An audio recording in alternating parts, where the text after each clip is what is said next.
I will commend my dad for this is post trail cameras. He's just clung to his optimism and he'll hunt and he'll sit all day. And I'm like, dude, there's nothing there. There's nothing there. I'm like, I'm running to 10 trail cameras within like 200 yards.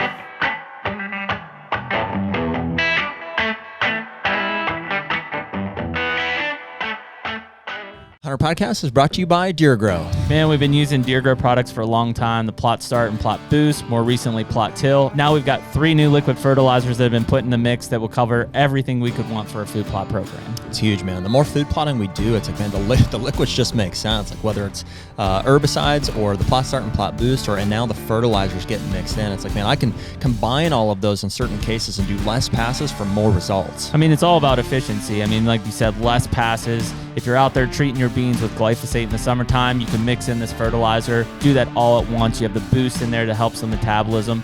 It's all about efficiency when we're talking about food plots. And really the big difference on these liquid fertilizers is you're bypassing some of these soil limitations, pH limitations, the soil type. In a lot of cases, we talk about dry fertilizers only being available for 17% of what you put down in the first year. These liquid fertilizers straight into the plant are 90% available in the first year. Huge difference in what you're going to see in growth. It's huge. And so right now you can use code HUNTR15 for 15% off any of the Deer Grow products on their website. And as always, better food plots, bigger deer. And we're back. Ew. HUNTR Podcast, episode 255. As we talked with Nick today, he kept us in line. He did keep us in line. As always. As he always does. Yep. Looking more and more tracksuity, jumpsuity. It's with the stash. As time goes on, he's just developing into that mobster mentality. More and more not allowed near elementary schools. Yeah, right. Right. For sure. Do your part. Well, hey, wherever you guys are listening to us from, YouTube, Spotify, and Apple Podcasts, those are the main places we drop these episodes every Tuesday night at 6 p.m. Eastern Time. If you've written us on Instagram DM or the website, those are the 2 that we check the most frequently. We do try to get back to those. I know there's a few lingering, so apologize for that. Bear with us. Mm-hmm. Try again if you want to, and we'll plug on that. But we have some cool stuff on the website. We got some hats, shirts, merch, stuff like that. We appreciate you guys. You bought a lot of that in the past, and that helps pay Nick's salary.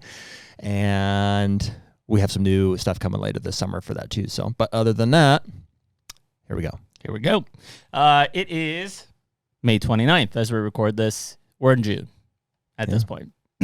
For all intents and purposes, if you're listening, it is June. So we just got done putting all of our seed in the ground on our farms. Yep. Feels good to have that done. Yeah. That's what that seed weighs heavy on you. It does, like, man. You gotta, from a timeliness and you got to get that seed out there. So yeah. So the seed. Strong start here. Yeah. So the seed. Yeah. We're doing an afternoon podcast today, a later afternoon podcast. Yeah. So we had some coffee. I figured these guys sent us some Backbone Coffee Company. It's hitting, man. It's good. It's hitting nice. Yeah, this is graveyard shift. Oh, I appropriate. needed it after that Chipotle we just scarfed down. Man. Yeah, just that was good. That was a good hit too. Pull me out of that. Yeah. That's a good hit. Mm-hmm. So I mean, now that the seed's in the ground, man, it's super. Literally, as we were getting our guests set up today, I was sitting there scrolling through buck pictures in Ohio, and like, dude, I'm like 2 weeks away from being like full locked in here. Like 2 weeks. Oh yeah, it's gonna happen fast. I can tell already. It's gonna happen early, huh? It's gonna happen early. Yeah, it's like the rut. You know, it's not the same time every year. If it gets cold, they're gonna be rutting. You check your moon guide. Yeah. Red moon. I'm on. Jeremy's rutting. It might be a red moon in June. Maybe that's what's doing it. That happens. It happens. Yeah. There's red moon all the time. Yeah. So, but yeah, no, I think a couple weeks and I'm gonna be locked in, which means like full, not like crazy, but like cameras start playing. Next 2 weeks. Yeah, I think before the end of June, I'll be deployed. You're crazy. Yeah, I'm overseas. I'm out. Overseas. No, deployment joke. Nice. Yeah. You get it? It took me a minute on that one. Yeah.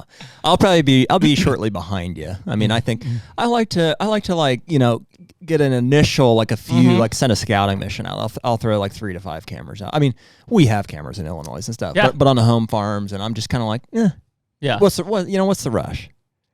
Yeah. What's the rush? You know what I mean? Because then it's agonizing. It's like watching the clock in an ice bath. It's like, could it go any slower? Mm-hmm. Yeah, I wouldn't deploy all the cameras. Just select ones in areas where I'm hoping to start to see the deer that I'm like, oh, that's that one that made it through. Yeah. Just a little of encouragement. Hey, yeah. Little encouragement. Nugget. Can't hurt. So we got a guest today. We got Jarrod Erdody on, and we got to meet Jarrod at. I'll tell you. Yeah, we met him. We met him at the Roadshow, Mobile Hunter Roadshow. The Roadshow last year in Iowa, but that was well, the very first time was tell me I'm going to get it wrong here. It was I know it was the hunting was it Hill Country Bucks or Swamp Bucks, or it was Hill Country Bucks. It was one of the two. That was my first, and we'll get into that. That was like a big turning point for me, and probably for a lot of people. Frankly, maybe bigger than a lot of people realize. That was the first time I really tried to understand leeward ridges, and I was like, whoa, wait a minute. And there were some pretty big, movements that came out of that. That was and I'm not saying who was first or, whatever along the way there, but if you ain't first, you're last, though. You got guys like Infault, frankly, the hunting public comes to mind. I think there was just some adaptation of that mindset of hunting coming from more of a mainstream, if you want to call even a Midwest whitetail mainstream, but just the general understanding was you have the tree stand and you sit the spot and this and that. And this was like a guerrilla approach. I mean, it had to be way earlier than all of those guys. Well, I mean, the info thing we'll go through, but well, that's what I'm saying. It was all these guys first, and then later on influenced guys like the hunting public and others. Yeah. And us. You know what I mean? I remember the first time I watched, I was like, freaking upper third. I'm going to go look for these beds. And sure enough, there they were, and it was like a foundation for a lot of things we know I think today. It was the first time, I remember, I mean, besides let me back up. We've talked about this before. There was a big movement in late 90s through early to mid 2000s of entertainment, right? So that would be what I would consider the real tree monster bucks of the world and stuff. It was entertainment, right? You watch those guys to see them go out and kill big bucks. Yeah. On the other side, there was kill shot compilations. A lot of that. There was education, right? And to me, there was a bow hunting October whitetails, right? So it was Wenzel Brothers. Wenzel production. Yep. Yeah. And then there was stuff like Hill Country Bucks, which was these guys were breaking down a hunt and or a property. Yeah. And prior to that, I just was used to seeing kill shots and entertainment. Yeah. So when you're watching this, and it was, instead of it being a 5-minute there was hunt, it was an overlay of a topography map and a line, and you're map. Whoa, this high tech stuff. Yeah. So it was but that's the first time that I think it was oh, wait a minute, there is a plan and a strategy here. It's not I'm just gonna go out and sit here and even just play the wind. There's a reason that deer is doing what he's doing. Yeah. So it's cool. But yeah, so what we saw Jarrod last August, I guess, in Iowa at the Mobile Hunter Roadshow. It was hey man, we need. That is when we got hooked up. I think. Yeah, we're we need to get you on, and we need to have this conversation. Yeah. So, as I think Jarrod said pre-podcast here, what better time than to be at this late May, early June timeframe of lull in our brains to have a cool deer hunting discussion to just dig us out of it. Yeah, dude. So let's go for it. So let's bring him in. Hey man, we appreciate you joining us this afternoon for a little. Yeah, no problem. Little coffee and little deer talk. Yeah, somehow my whole cup of coffee disappeared there as we were fixing that. We got it down. Well, hopefully you heard us pre-podcast there. It's late May, early June, and we're teetering on the time frame to get locked in, but at the same time in a slump in our brains. Right? Yeah, I know it. You have certain times of the year where you got to get work done, and then there's playtime, and yep, they both have their pros and cons, right? Yeah. Well, sorry for asking again, Jarrod. I didn't catch the whole thing there the first time. So you own, you said it's a marketing company or a web development company. Yeah, that's the word I was looking for. You could call it either, really. I've worn so many hats over the years that I don't always exclude services, but I definitely focus my services these days on custom web apps, custom website development. So Erdody Studios is my company. I went on my own in about 2008 as a one-man band for about the first 7 or 8 years, and I just got to the point where I've been there and done that with all phases of the projects.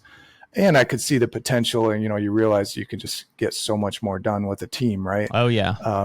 And so I didn't like not being able to take on larger gigs with bigger companies the more experience I got. So I started building a virtual agency essentially. So I have contract employees around the country, around the world, that work with me to different levels. There's about 9 or 10 of us, and Nice. and it allows me to ramp up and down for larger clients and smaller clients as well. So Is there a most of particular what we like do industry? is WordPress. Either the outdoor hunting and fishing industry is my favorite. These are usually my favorite clients. Yeah. But the automotive industry has been my best client in the recent, I don't know, last 8-10 years. Yep. I had different contacts and industrial contacts that led to some automotive clients. And so that's what, on a day-to-day basis, that's where most of my work is at. And then usually I've done everything from product photography to different promo videos, or, some training videos and things like that, to SEO, to paid ads, e-commerce, more recently working in ERP integrations with e-commerce sites. That's a big one. Acumatica and Plex. So yeah, there's a lot of stuff. It's crazy how time flies, how much you look back and just how many things you've done over the years. Yeah. Well, you're a good contact for me to know in my day-to-day job, because we do a lot of marketing and advertising, and by happenstance, the web always comes into it, because without a good foundation, the rest of it is crippled. And so, we do design and development, but we don't do any kind of custom integrations or anything like that. So I'll keep you in my Rolodex on the day job. Appreciate that. Yeah. Sometimes what's happened over the years is the clients I've lost is typically because of mergers or acquisitions or something. Oh, and man. They have a bigger agency that they work with, and then all of a sudden you can be out of something. And it happens fast. I should do a better job of casting lines in the water on occasion. It's tough, man. That's kind of my gig. I never wanted a brick and mortar agency that was reporting 8 to 5, 9 to 5, and then the boss has to stay there before and after. And I've worked in corporate America, for the first 7-8 years of my career. So I saw how it all operated and the value of these agencies, and yet they're so overpriced because they have so much overhead when they have a brick and mortar, and they've got to have all that staff available all hours of the day. There's just no reason anymore with online meetings and the ease of communication that you can't have a team available 24/7 in different capacities. So that's kind of where I've honed in on, and we've more so specialized. I can feel comfortable that, okay, my team are WordPress experts, PHP, MySQL, e-commerce, SEO, and that kind of stuff. Some mobile apps, but not. We haven't done a lot of that, but we've got the capabilities of it. So it's evolved over the years, and then as I've evolved, I've been able to say no to some things and focus in on the core skill sets that are a little more repetitive, that I can build some a team around, and not have every project be so unique that we're figuring it out all the time. But that's part of my fun too, is I enjoy problem solving. I love sitting down with clients and figuring out what their unique situation is, and then how we can go about solving it. So. It's always interesting to kind of, even for ourselves, people ask us all the time, but to hear like the day job that fuels the whitetail addiction, essentially, like, cause that's really what it is. It's a means to the end, to a point. Like, don't get me wrong. Really like I like working, and I love doing the jobs that I do, but like in my head, besides taking care of my family, it's purely the means to the end of a whitetail addiction. So true. I mean, I can't tell you. I mean, from the first jobs in an ad agency where you get 1 week vacation the first year, I'm just constantly, how do I get out of this? How do I, how do I shift? I cannot stay in this, it's cool work, but no, sitting in a cubicle, having to be there at 8 a.m. on November 10th or something when it's 32 degrees and deer are crossing in front of you on the way to work is just not gonna fly very long. So yeah, so I always saw myself as an entrepreneur, from the hunting aspect alone, but also my personality. I can't stand the monotony of something the same and predictable all the time. I love different projects and problem solving and learning new skills. So yeah, or especially something like out of your control. It seems like that's the beauty, I guess, a blessing and a curse, I should say, of like owning your own business, is that you're going to work 10 times harder probably than if you're working for somebody else, but you have the ability to make the decision that like, I'm going to overwork, I'm going to front load the work here so that I can buy time here. And you can be more flexible with your schedule that way. So, but we're going to work harder overall for sure. Yeah. Yeah, exactly. Yeah. The entrepreneurs are the only ones that'll work 80 hours a week to avoid working a 40-hour work week. Isn't it crazy? Well, dude, there's nothing worse too than like, because if you're working for somebody, I mean, I was fortunate I worked for Jeremy before my wife and I worked for ourselves, and now he's my business partner in several endeavors. But I can imagine, because I guess in my mind it goes back to school. You know what I mean? I'm like sitting inside learning nothing, when I'm like think of all the things that could be done, and I'm like, I'm just wasting my time here sitting through this aimless. I could get this work done, but it's just pointless. Why'd I have to be here now? I mean, I would have gone hunt. I would have been a terrible employee. I saw that, terrible employee. I saw that too in corporate America. I just see so much wasted time. Oh, man, these people are making salaries. Yeah. They're paying them constantly, and they did nothing today, and at least I can sleep at night knowing if I did work, if I billed a client, the work got done, and I would wager to say it was done well. And if if something didn't work, they're not going to hire me again, or they're not going to pay me, so there's accountability in everything you do in what I'm doing. So, there's, pros and cons to everything, but, well, that accountability is a good thing too, because that's where the satisfaction comes from. You're like, hey, I direct input, I got output from that. I directly had an input over, whereas in the corporate stuff you're talking about, it's like, I don't know, I worked really hard and company still, they didn't even use it. I mean, they didn't even use it. Not that no knock to Cabela's, because, they were a great stepping stone in my career, but, I had, I don't know, 3 or 4 different bosses at Cabela's, and, you get an assignment and you knock it out, and like there were plenty of pieces of content and stuff that we were shooting, and then I'm like, cool. I was like, hey, when's this going to go out on YouTube or whatever? And they're like, we just decided not to use it. And you're like, I just spent like a week and a half making it, and traveling around and spending your money to do it.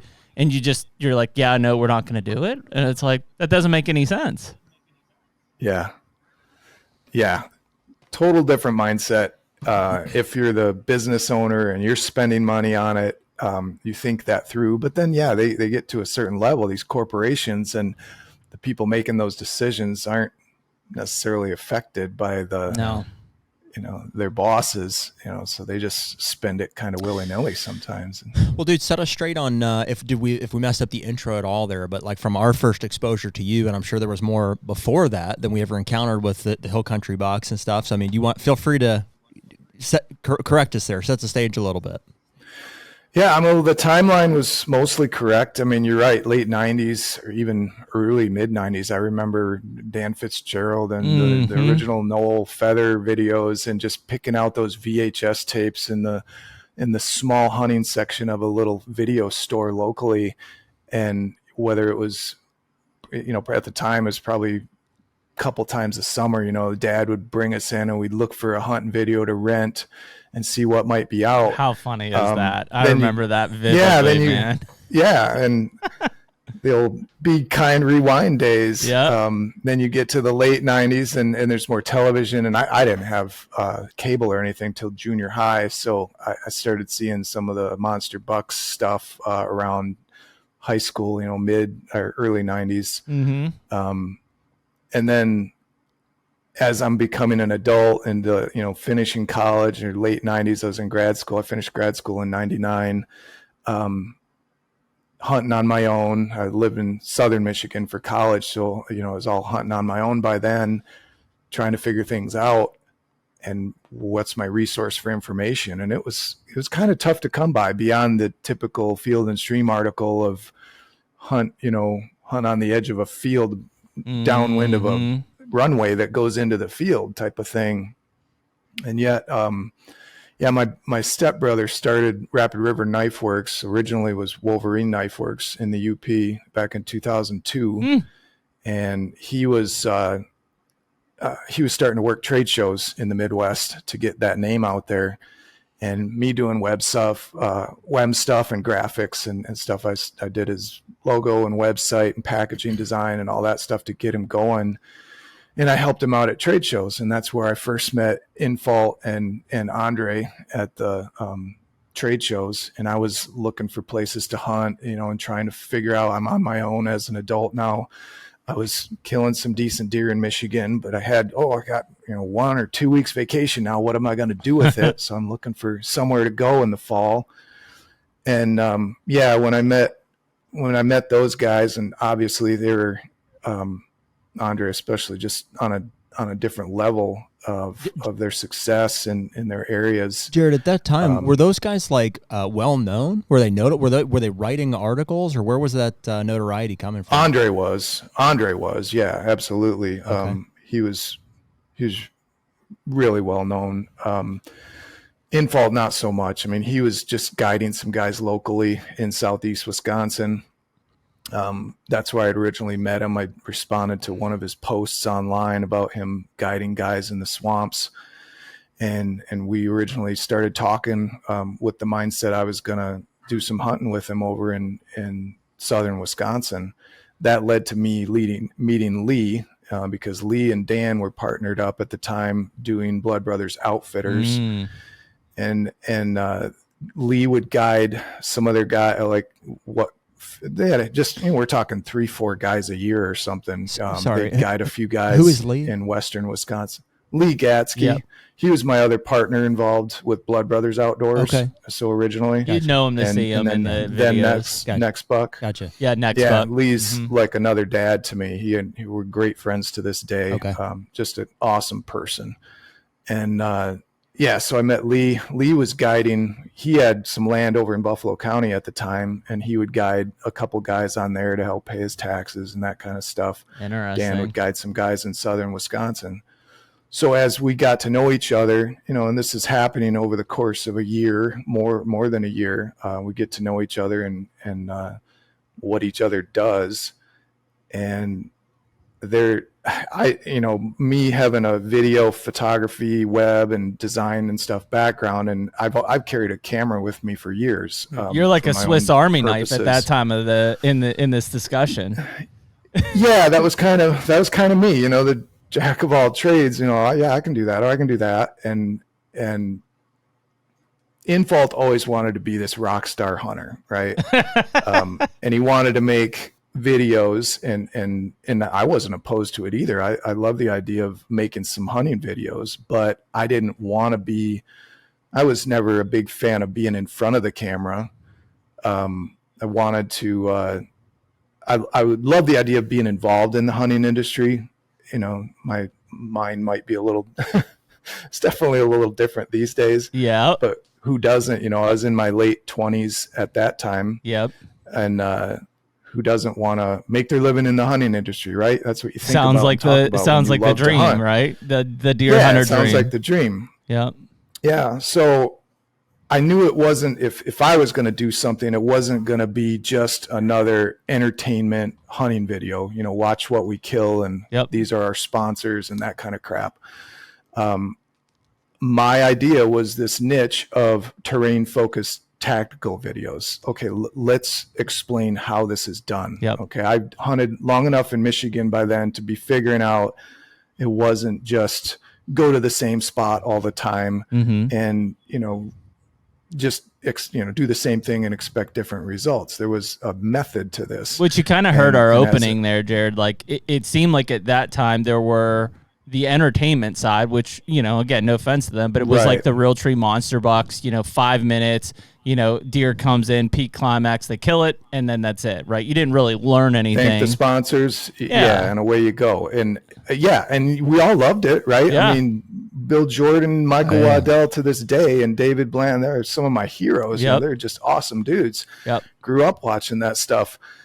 And I loved a lot of it. And then it was more so the copycats that came along that soured it for me. Is like, because there's always the pioneers, that started something, and I have no issues with those. It's all the coattail riders that jump on and want to do the same thing, and no real offense to them either. They all want to be in the hunting industry and want to do it. For me, it's what is your niche? What makes you unique? Are you funny? Are you an entertainer? Are you an educator?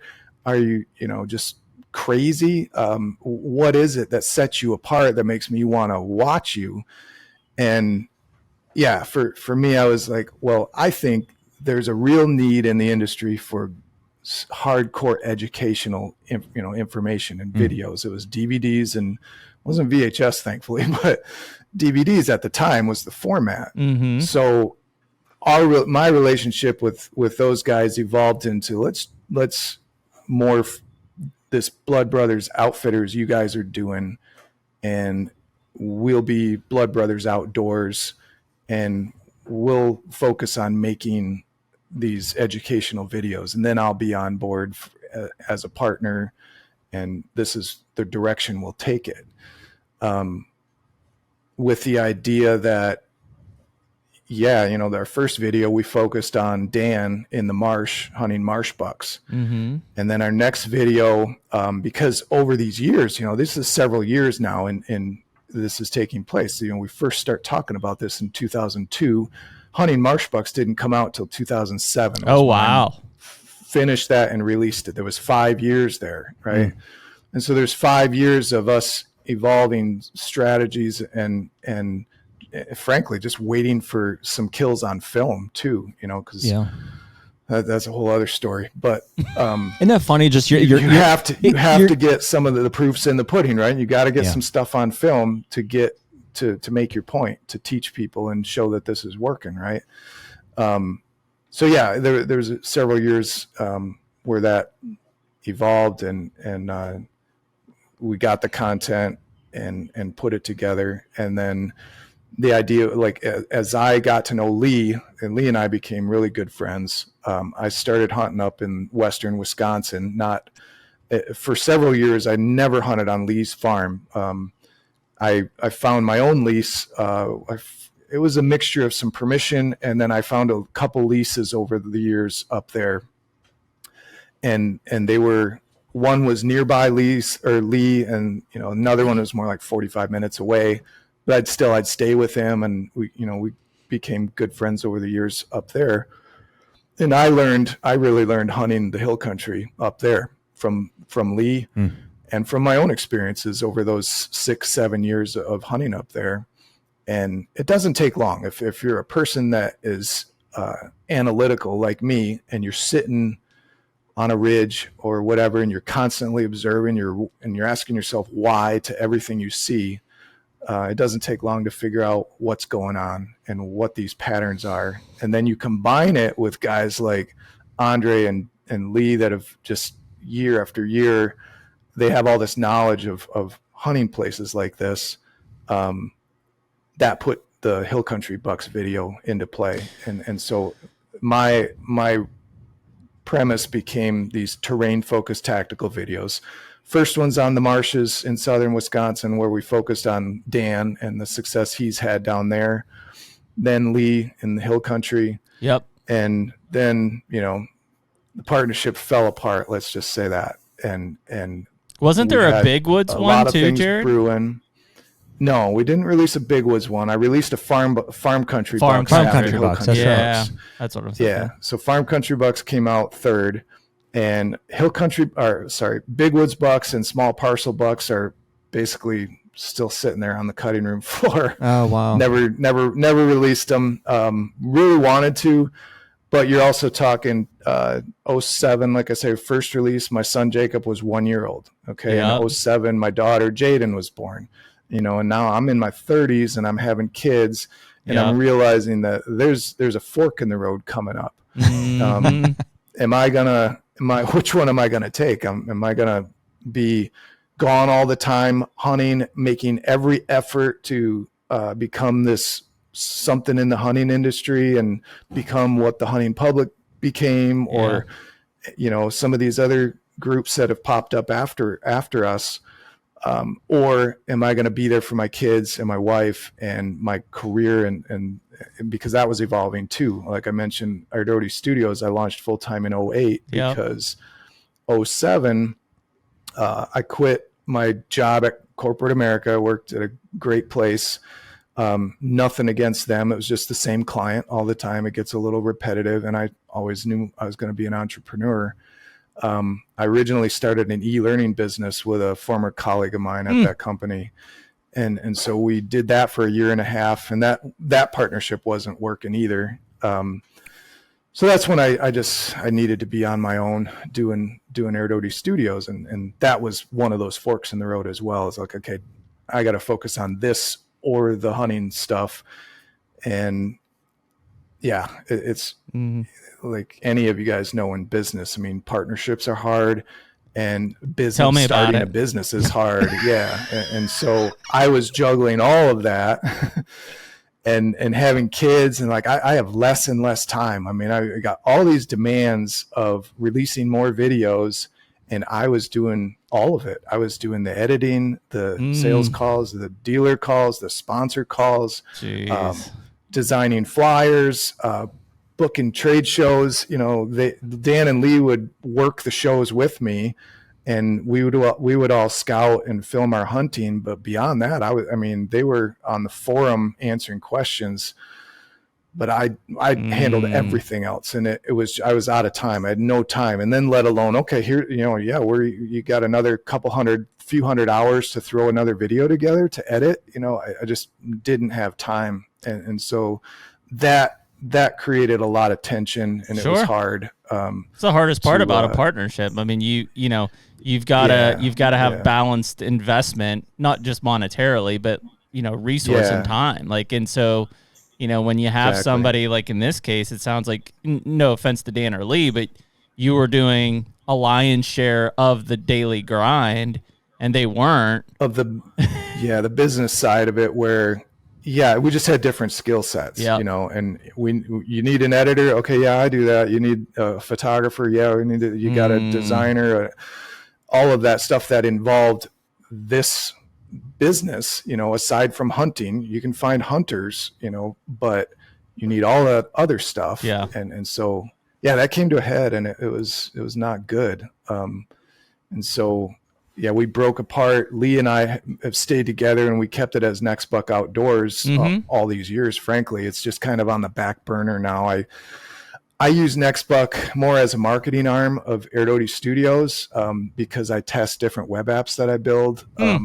For example, I built an app. I got so sick of forgetting deadlines for hunts that I just built an app, I don't know, about 10 years ago now, that sends me a text and an email a week before every state's deadline, a day before that deadline, and on the day of it, so that I don't forget that stuff. Yep. Because, you're talking years behind you fall if you lose a point in a certain state. And so, I do stuff like that to mess around, and I still sell, DVDs don't sell much nowadays, but how successful were those back in the day? I mean, you don't have to tell us exact numbers, but I mean, was the Swamp Bucks and Hill Country, like, I mean, would you say that, like, hey, we sold a bunch of these? Yeah, we did. We sold a bunch. We sold a lot. We went through several runs. They were doing really well. We had the Sportsman's Channel, the Outdoor Channel knocking on our door to make a show. Wow. That's when you start, okay, you got to put a bunch of money into equipment. Call it a pilot episode. Pilot episode. So you got to put a pilot episode together. Yeah. And we were getting to that point where, okay, it's time to fish or cut bait. We're wanting to make something of this. And that's when you have to decide on a show direction. Wow. And, you know, what the focus of the show is going to be. And do we have enough educational content? You know, do we have enough of this or that, or do our schedules allow for it? And I could just see the writing on the wall. I'm like, man, I'm going to freaking end up divorced. Yep. I'm going to end up, you know, not where I want to be, No. you know, if this goes. And, No. and there were conflicts, you know, there were conflicts, not between Lee and I, but there were conflicts. Well, I mean, honestly, man, and I'm sure a lot of people listen to this that, you know, knew of those videos and kind of what you guys were doing. And here we are, you know, whatever, 18 years later, like you guys were so far ahead of the curve. Like, you know, that's, I guess, why I asked how many DVDs did you sell? Not because I doubt that it was good content. I know it was. I've watched it, but I don't feel like the mindset of learning Dude, is where it is. When I found that DVD, I'm pretty sure I called you and told you about it. I was You like, did. I think that's when I got it, too. it was like, it was revolutionary to me, who would have been, what was it, 2011? Hill Country. 2007 was the first one. In 2009, I released Hill Country. So I probably found them 10 or 11. 10 or 11. I graduated high school in 2011. So talk about like an Gotcha, influential age for me. I was like, very influential age. Yeah. I was like, and I'm glad to hear that. I appreciate that. dude, Yeah. I'm telling you, I was like, I called people like my uncle, who was like my main influence to get into hunting. I was like, you're doing it all wrong. You have been your whole life. You need to watch this. Yeah. I gave it to you. I think it's on your thing over out on here. the shelf I was like, you need to stop what you're doing and watch this. Mm-hmm. And But you see what I'm saying about it being compared to now. Like, I feel like now the reason YouTube is what it is, you know, and even this podcast is like people want to learn, they want to hear, but 18 years ago, I feel like they were still. That's why Outdoor Channel and Sportsman Channel were so powerful. Is people just wanted to be entertained. Yeah. Right. Yeah. Well, they hadn't been. They haven't been. They hadn't been saturated with entertainment yet. You know, in the 90s, right? It was growing, but in that outdoor 2000s, television was growing. Yeah, and then the 2000s was, okay, that's saturated. It's all the same cookie cutter stuff, and so that's part of what's fizzled that in a way. What, 2005 to 15, we talk about like Outdoor and Sportsman's Channel being like the heyday of outdoor television? Probably.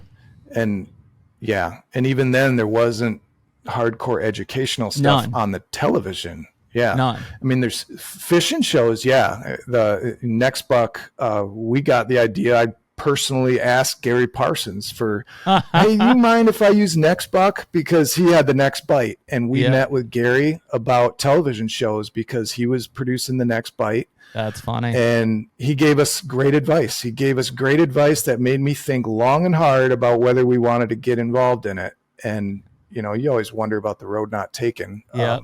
But yeah, that's where that name came from. And the fishing industry had already been working with CG and making cool animations of the trolling and Isn't that the funny, jig man? and, you know, Like the depth of the crankbait. The whole fishing TV side was, you know, it was entertainment, like when you talk about Ike and Ellie and these guys, but, you know, or even a Bill Dance. But along the way, like these guys are telling you what to fish, when to fish, what structure to hit, like they were doing education the whole way. On the flip side, on the hunting end, that's because there's nothing entertaining about watching fishing, so they had to do something. I don't know, man. Exactly. People do watch so they're like, we might as well educate. They have to be super funny to watch someone in a boat all day. And there's only a handful of people that there's you watch. not many that can pull it off. I probably listen to Waddell talk in a boat all day. Yeah. But the other guys, yeah, you got to do it through education. And I'm not a funny enough person to carry a crowd without putting graphs and charts in front of them and trying to educate them instead. So that was where I felt my strength is I can analyze information. I can figure out what's going on, and I can figure out as a hunter what other hunters would need to learn. Because I watched my dad for years go to the same shanty blind in the UP, you know, and exit and enter and exit the same way and make noise and educate the deer and always, you know, gripe about not seeing anything. And so if you see something done wrong enough, you're learning just as much. Oh, well, I probably shouldn't do that. Dad hasn't killed a big one. You know, maybe I should try something different. You know, that's what leads to a young person trying new stuff. And it does work. Is your dad still doing that? My dad passed away in 2020. Sorry to hear so that. I don't have him with me anymore. But yeah, he He did it till the end, till right? his dying day. Yeah, and that's fine, because obviously as you're older and you slow down, and you're set in your ways, he still loved it. And there's so much of that I still love that makes me miss deer camp in the UP. Yeah. It's not about killing something. It's, it's playing cards, and it's the chili and the memories and the lanterns and the cabin, all of that stuff. I just always thought, gosh, why couldn't we do this and kill nice deer? Yeah. So Yeah. Yeah, it's what sparked it all. My love of hunting and the passion for it. And yet I see these other guys having success, and why can't I? Well, step one, and this is what we tell the guys in the DVDs: you have to be where the big ones are, Right. to have any chance. Yeah. Okay. Now, once you're there, you can invoke these tactics, right?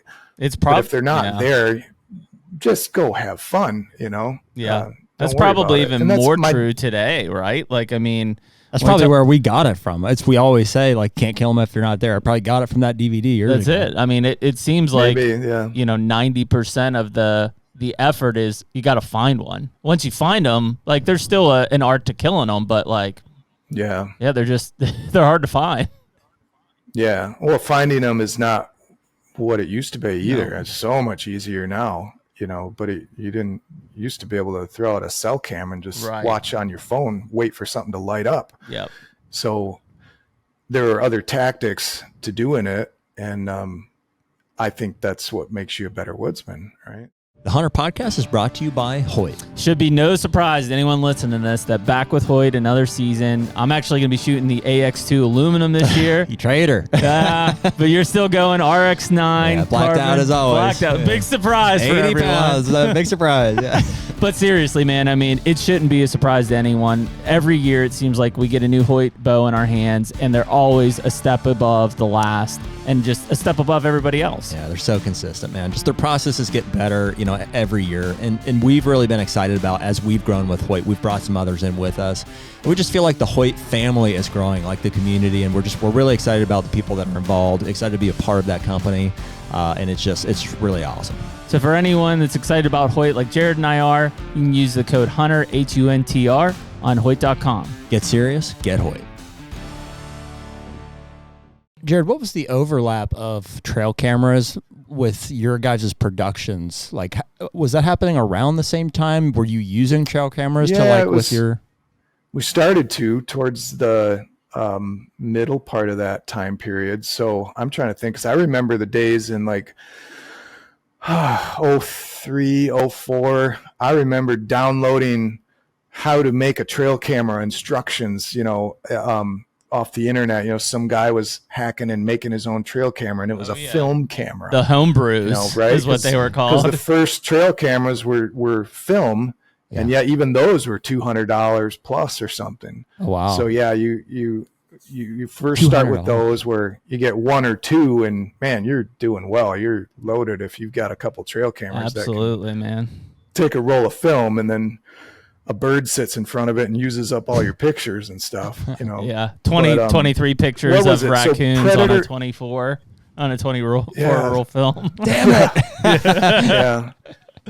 And so Whitetail Addictions came out first in 06 when Andre started that up, and Predator Trail Cameras was one of our first sponsors, and they were compact flash. That was one of the first digital trail cameras I used, if I remember. I'm trying to think. There was Wildview, had an old one that was like you would plug in a little stereo plug into a little viewer, and you could see the pictures from the camera in the field and view them. There was black and white. It was probably 480 by 320 res. Yep. It was very low quality, but you could see, there's a deer there, and there's a deer. Oh, that one had a rack. And you couldn't really see details, but yeah, that was all the start of that. And then I'm trying to think. So Spy Point gave us a little bit of product sponsorship only for farm country bucks. So by 2010, 2011, we had Spy Point doing some stuff where we had digital, but nothing cell based. Crazy. Yeah. Wow. Yeah, that's hard to imagine. It was never at the scale yet where guys had 50 cameras or No. I mean, that was just I was trying to wasn't heard of at the time. think. I had my first cell cam 2009 or no. Yeah. No. I had my first SD camera like 2009 or 10. It was one of those big ass Moultries that took the D batteries. Oh yeah, it was like the log. Yeah, it was huge. The D bat. I remember that. I was like, who cares? Who Big- has D big batteries? You put like bungee cords around the tree to like. The keep thing it was like on a there. brick you could throw to somebody and kill them. I remember having that out, and I was in grad school in Mississippi, and I remember putting that out, and yeah, I had some of those. But that was the first like SD card camera that I ever had. Prior to that, it was I had some cutty backs I used for pictures, and would go and get them developed, and half the pictures would be nothing, and then I'd have like a couple does, a coon, a possum, and that's it. Yeah. Yeah. Wild. Yeah, it was different. But dude, it it's could crazy. still be done if they were around. You'd still usually We'd be doing them, man. cross paths with them if you were hunting smart. Because I that was the whole point was our tactics were describing. I mean, the gist of it is hunt where they're at. Don't overhunt them. Don't let them know you're hunting them. And if you can do that, you have a really good chance. And so that might mean hunting a different spot every time, or it might just mean hunting occasionally, always in the same spot, because maybe it's a small piece and you only have one or two good spots. You just don't overhunt them. Like every other person in Michigan, like here, they just pound it, or they have success in one spot and they think it's always going to be that way, and they can't recognize different conditions. No different than fishing, where you got, this guy won the tournament by fishing in the weeds, 4 feet of water, jigging crawlers, and so next week might not be there. Yeah. You have to be able to recognize the conditions for doing something, and that's the gist of it. Is that video or that DVD was what kicked me off. I want to say it was in 2015, kicked me off on that, like, I don't hunt until the conditions are right mindset. And I think it was 3 or 4 years in a row, that one being one of them, that I did not hunt until like October 23rd or 24th. I scouted a lot. I was in the woods, like just reading sign or moving cameras or doing whatever. But I did not sit until, and I think it was 3 or 4 years in a row, I killed a buck on the first sit. But it was like, the 22nd to 27th of October, probably in Pennsylvania. And it was, it was because, like, going back to those, what you were talking about there, Jarrod, is like for years, like I thought I was hunting smart, but I was hunting. I was putting a lot of pressure. They knew I was hunting them. Where in those cases, I was out. I was checking cameras. I was doing things, but it was like all the stars aligned, and it was like, that's the day I'm going to be in there. And I think I killed 3 or 4 bucks in a row on the first sit. Nice. Yeah. You see that formula working, and from now on, you don't make those mistakes again. And yet sometimes they can be a crutch for somebody, or just develop into almost a bad habit where you think that's the only way to kill one. Right. I think a lot of the mobile hunting craze now is, I literally hear guys like ranking their level of mobile huntingness or whatever it is, like that's not mobile, or like, we talk about this new Patriot series from Lone Wolf that's just coming out now, and guys are literally online. That's a 12-pound stand. That's not mobile. That's hilarious. That's the new assault is 10.5 pounds. That's not mobile. Are you freaking kidding me? Yeah. The same guys that, brag about how many miles they hiked in a day or something, and they can't carry a 10 or 12 pound. Dude, people ask me all the time. Stand or something. People ask me, they're like, stupid. when we're talking about the mobile stuff, they're like, because I'll tell them about these stands, and usually I'm arguing with a saddle guy, so it's like it's a pointless argument. But they're like, well, how much does that stand weigh? I'm like, I don't know, dude. I don't feel any stand. I lift weights, dude. I put it on my back. Yeah, it's not heavy. Yeah, they're like, well, this stick's 3/4 of a pound, and your stick's 1 1/4 pound. I'm like, yeah. So you're gonna feel that. You're gonna feel that in the morning for sure. It gets a little wild, and yet Yeah, I mean, so I just look at the situation and what it calls for. It could be a private piece that's small. Yeah. And I could walk in there and say, well, these are the 3 spots to set up. Yep. So I'm going to set them up, Yep. and then I'll wait, and maybe I go in or maybe I don't. Maybe I leave a stand there and maybe I don't. Maybe I hang it on the day of because I want my favorite stand with me wherever or whatever, or maybe I need an extra one. Most likely it's because I need an extra one for my kid or something. Yeah. So I don't leave them all up. But then there's, if you have enough of them and you get a collection over the years, leave them up. If you know it's a good spot and you're just waiting for the right conditions, awesome. There's not much better than that, man. Climbing into a preset where you know that everything's done right, and you just slip in there and everything's set up. You just hang the bow and you're there like hour before dark, like sunrise. It's like that's a great feeling. Yeah, it makes a guy feel really lazy, but there's there's something sweet about that too. And yet you're smart enough to know that if you sit there and you observe something in that preset stand, that 50 yards over is really the spot to be, then you get down and move. You move it. Simple as that. Yeah. Yeah. You just adjust. So you don't be so stuck in your ways that this is going to work one way or another. I will sit here until I rot. Yeah. I mean, there are spots and that's where those permanent stands, come into play, that they are good every year. Yeah. You know what I mean?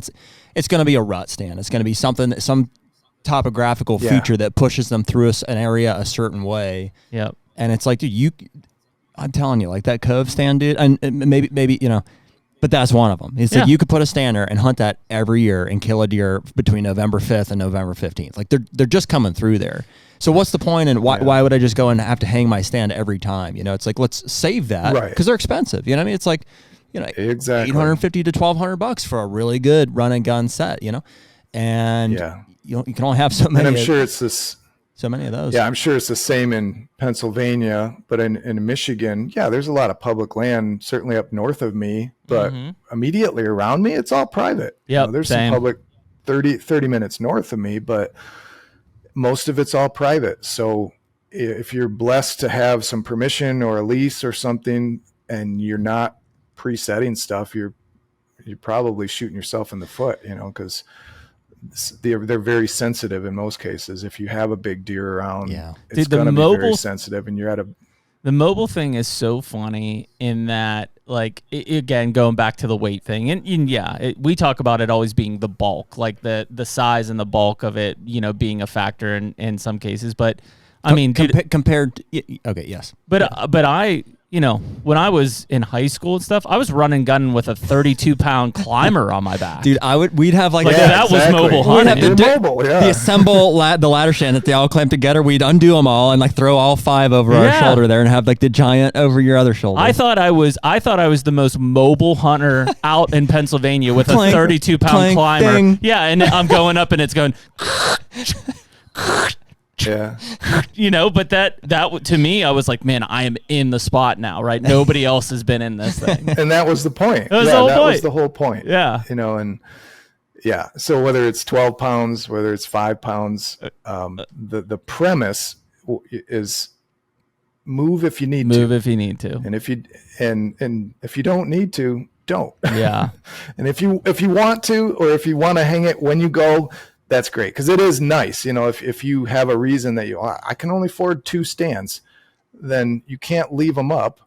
You could presets, prep them, cut branches and stuff. But it's whatever the situation dictates. So. I look at every tree stand location as like kind of a progression, with the end result most likely being a permanent set, whether it's a hang-on stand, a ladder stand, or a box blind. But you rarely find those spots right out of the gate and commit to it for like a lifetime. You're like, well, I think this spot, this or that, looking at the map, or I saw this deer do this, so let's go look at it. I'm going to try this. And you go in and maybe you have a good hunt or not. I mean, that's how you find the best spots. Usually you can get pretty close, but then you sit it a few times and you learn, likely with a run and gun type set. And eventually we make a call where like, that's it. Like I killed one out of here, or they're just doing this and they're going to keep doing this. Mm-hmm. And you evolve it to a permanent set. Maybe it's even a cheaper set. It's like, I don't need to hang my $1,000 setup in there and leave it forever. That would be silly. I'm going to put or at least a heavier set. Yeah. Bigger platform, more comfortable, because I know I'm not going to hang it all the time. Exactly. Yeah. So, and that's what that's the great thing about like the Patriot series coming out, or back to the Alphas. That's what I grew up 100%. On. You know, these bigger Alpha platforms, they seemed completely mobile to me. I mean, there's nothing immobile about them. They're easy to hang. They're roomy, you know, and they're quiet. Easy to hang. That's the main thing. And it's not, gosh, Jarrod, it's a few extra pounds. So. At the same time, it's funny how we compare them like to the new custom gears and stuff. And it's like, ooh, like kind of clunky, but, compared to what was available at the time, I remember when I got my first Alpha or, sorry, what's the other one? I keep forgetting that one. Assault. The Assault. I think I had one of the two first. I can't remember, but when I got it, what I had been hunting out of was River's Edge, big game, you know, your classic gorilla 28 pounders, welded, stuff that you get at the at the store or whatever, you know, and they you know, they were clunky, they cracked a lot and stuff like that.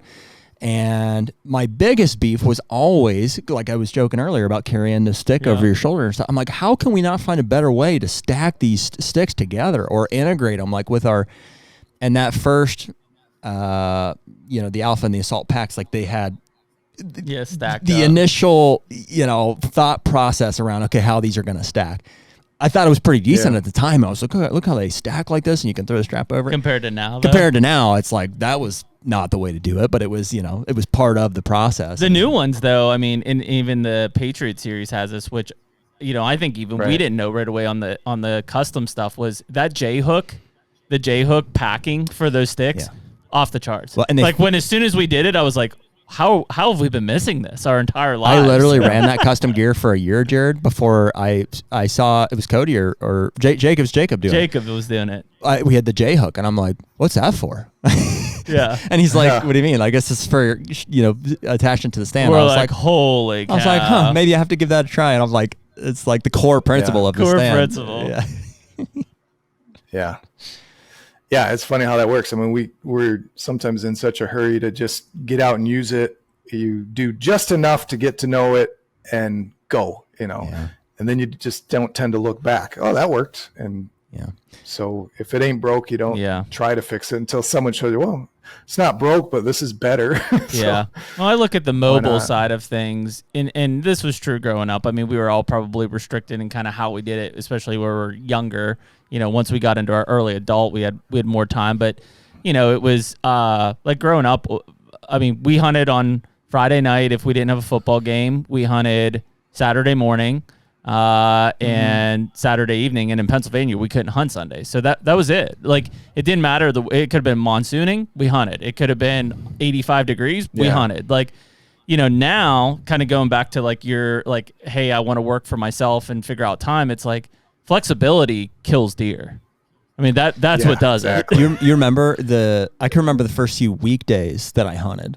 At some point, I was like, "This is weird." Yeah, I was like, "I've never," because at school, just never did it. You school your whole life until you're working, and then you work during the day. Yep. 90% of people will never experience hunting during a weekday unless it's vacation. Unless they're taking vacation for a week, you know. Yep.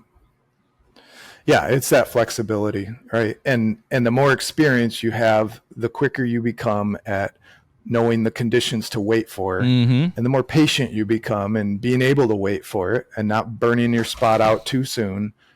And so you don't have to hunt as much as long as you're flexible. Yep. You know, because that's the real key. You have to be able to move when it's time to move. I think my response to the strategic pressure has been like, I'm just not willing to do, and neither are you, I don't think, to do what you did for a few years, which was just wait until October 28th to be the first time that you hunt. I have more options to hunt now.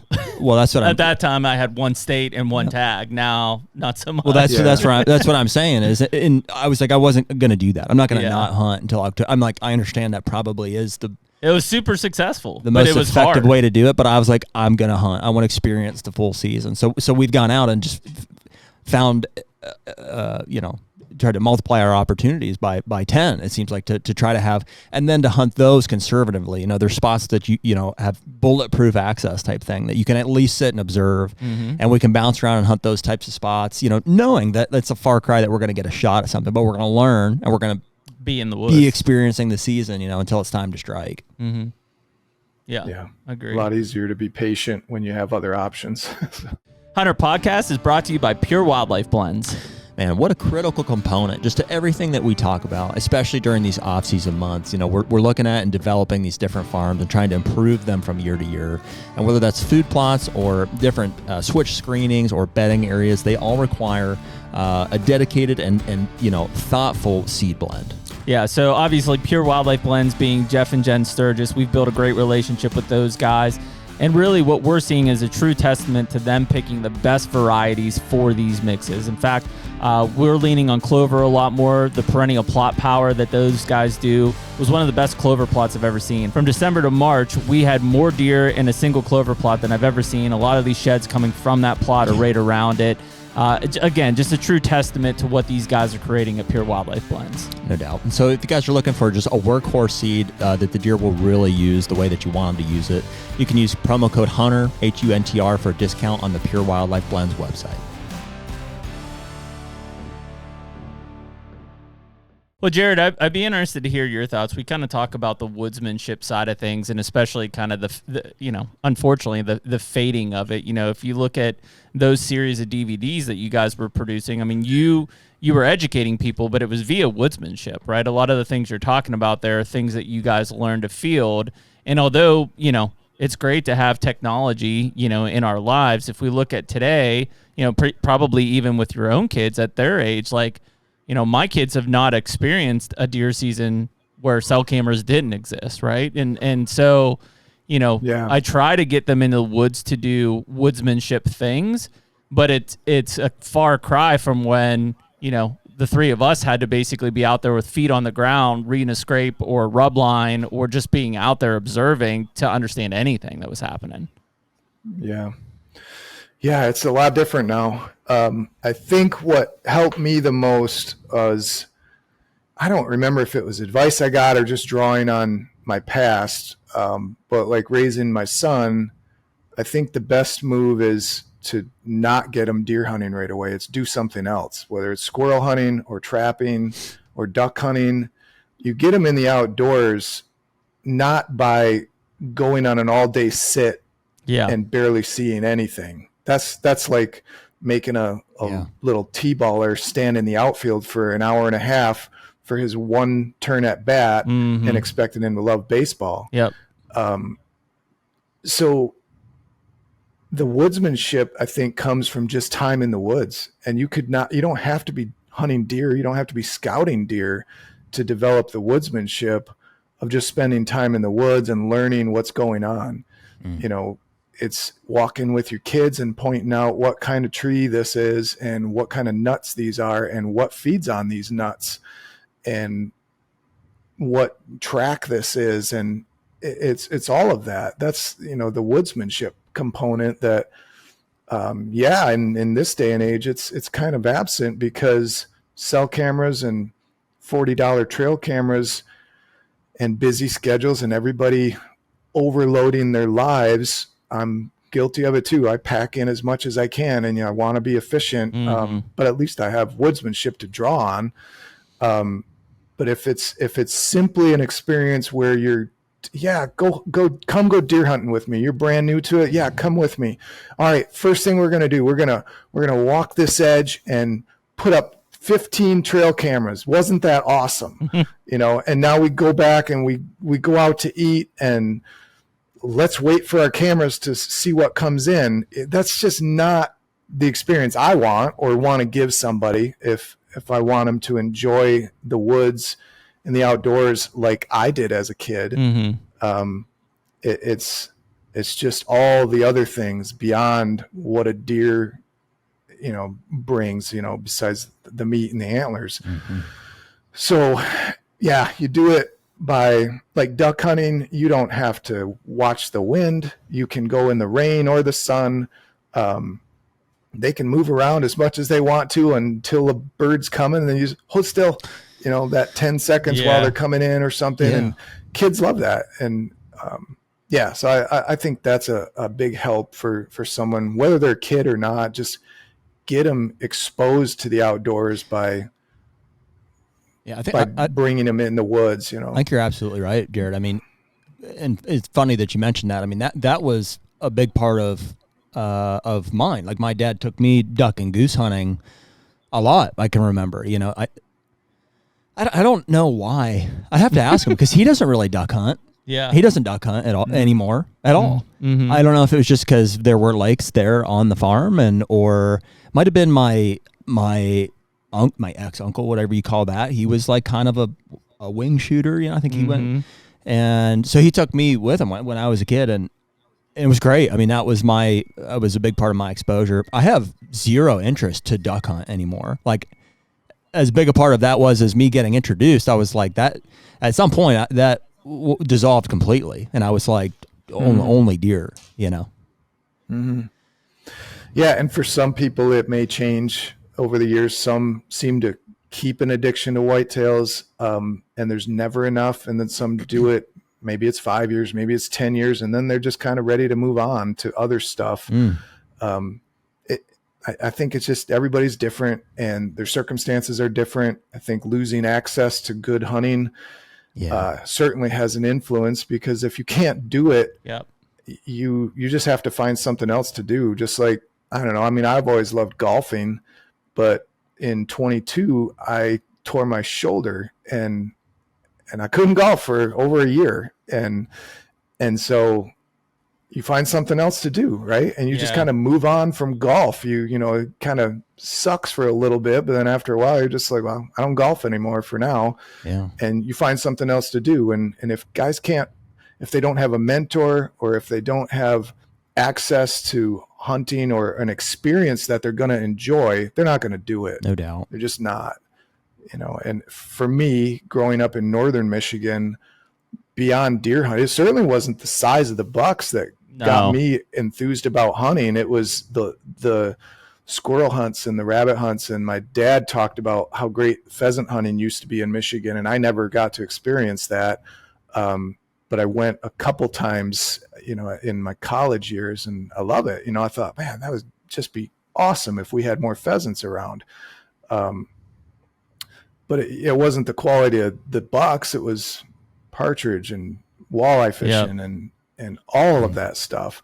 And then, there's always this mystique to somebody that kills a big buck. And I had an interest in taxidermy from, gosh, as long as I can remember, like 6, 7 years old. I was fascinated by these mounts on a wall and wondered how it was done and how to do it. And that was the artist in me that wanted to learn. And so as I got to learning taxidermy in my younger years, my dad was in the state police, and several of the troops that worked with him were hunters, and they'd get a buck and they'd let me mount it. They'd let me try. And one of the troops that became a really good lifelong friend of mine, he passed away a couple of years ago. He's one of my dad's coworkers and good friend.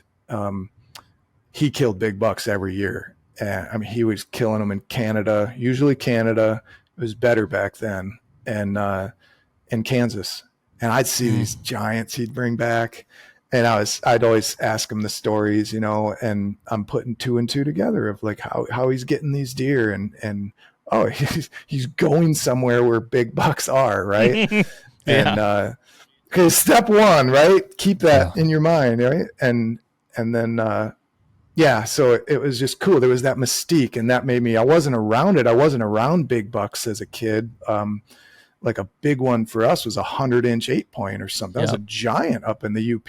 Yep. And, but there was that mystique to it that, someday I'd love to hunt big bucks and just and that's what kind of drove me. And you try to up the ante and, raise your standards as you get more success. So, and then some people, once they have it, okay, I'm there. I'm going to set a new goal, and others just keep it there, Well, it sounds like your UP deer camp was a big influence on just your deer connection. Again, maybe not so much in the mystique of a big buck, but from like a camaraderie standpoint. Is that right?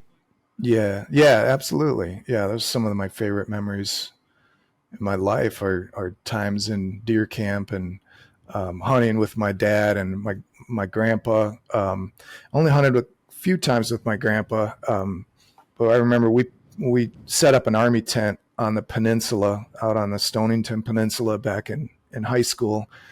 And we had to drive along the beach for a few miles just to get into the place. It was just so cool. I mean, it's, set in a cedar swamp. We've got this tent set up. Everybody strikes out their different ways. I wasn't even old enough to hunt. I was 13 and I couldn't even carry a rifle yet. So I sat with my grandpa, but playing cribbage at night and the meals out of a Tupperware and over a camp stove. That's just the coolest memories to me. Mm-hmm. That's what rooted, where it's all rooted for me. And then, the mystique of a big buck and learning that and getting that chance at something someday kind of drove me to figuring it out, and, still drives me. And then I get equally as excited about elk hunting out west now, because of what that's brought to my life and chasing those things out west. So yeah, it's just whatever trips your trigger. It's interesting, man, because I would say my passion for deer was very much rooted in deer camp. I'd go in, same thing when, prior to being able to hunt, but just being in that camaraderie. And again, nobody killing big deer. I mean, I think the first hunt I ever sat on, my dad killed probably I don't know, maybe 105-inch 8-point or something. But at the time, it was like those were the deer you paraded around for like 2 days. Like people from other camps stop in to like see that stuff.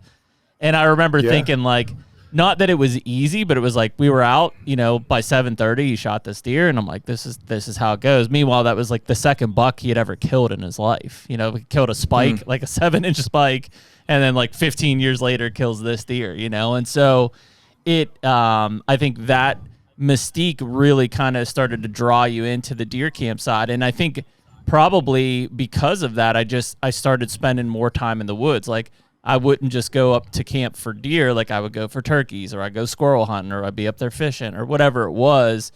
And I think that just kind of continued experience eventually. And I don't know, like it was legal obviously in Pennsylvania to do spotlighting. If it was there or just being in the woods during the rut, at some point I started coming across quote unquote big deer. Like I'd encounter them, I'd see them, or I'd find big rubs, and like that mystique, obviously prior to cameras, continued to like pull you in deeper and deeper to this, like there's something more out there. Right. And it was, we talk about it all the time. Not that, we love trail cameras, but dude, there was nothing better than sitting on a ridge over a fresh scrape with big rub lines around you and just daydreaming about what was going to come over that hill. Like, it drove me crazy at night. Yeah. Dude, Jarrod's when you don't know, your imagination is left to anything, right? That's it. Yeah, that's part of the fun. Jarrod's comments about the, like as we're reminiscing about being a kid and trying to find the root of it and stuff. Dude, it's just, even before it was deer, I think probably for all of us, it was just the woods. Yeah. Like I remember as a kid just wanting to just go, I'm like, hey, I'm just going to go play in the woods. Yeah. I just caught crayfish and salamanders like every day.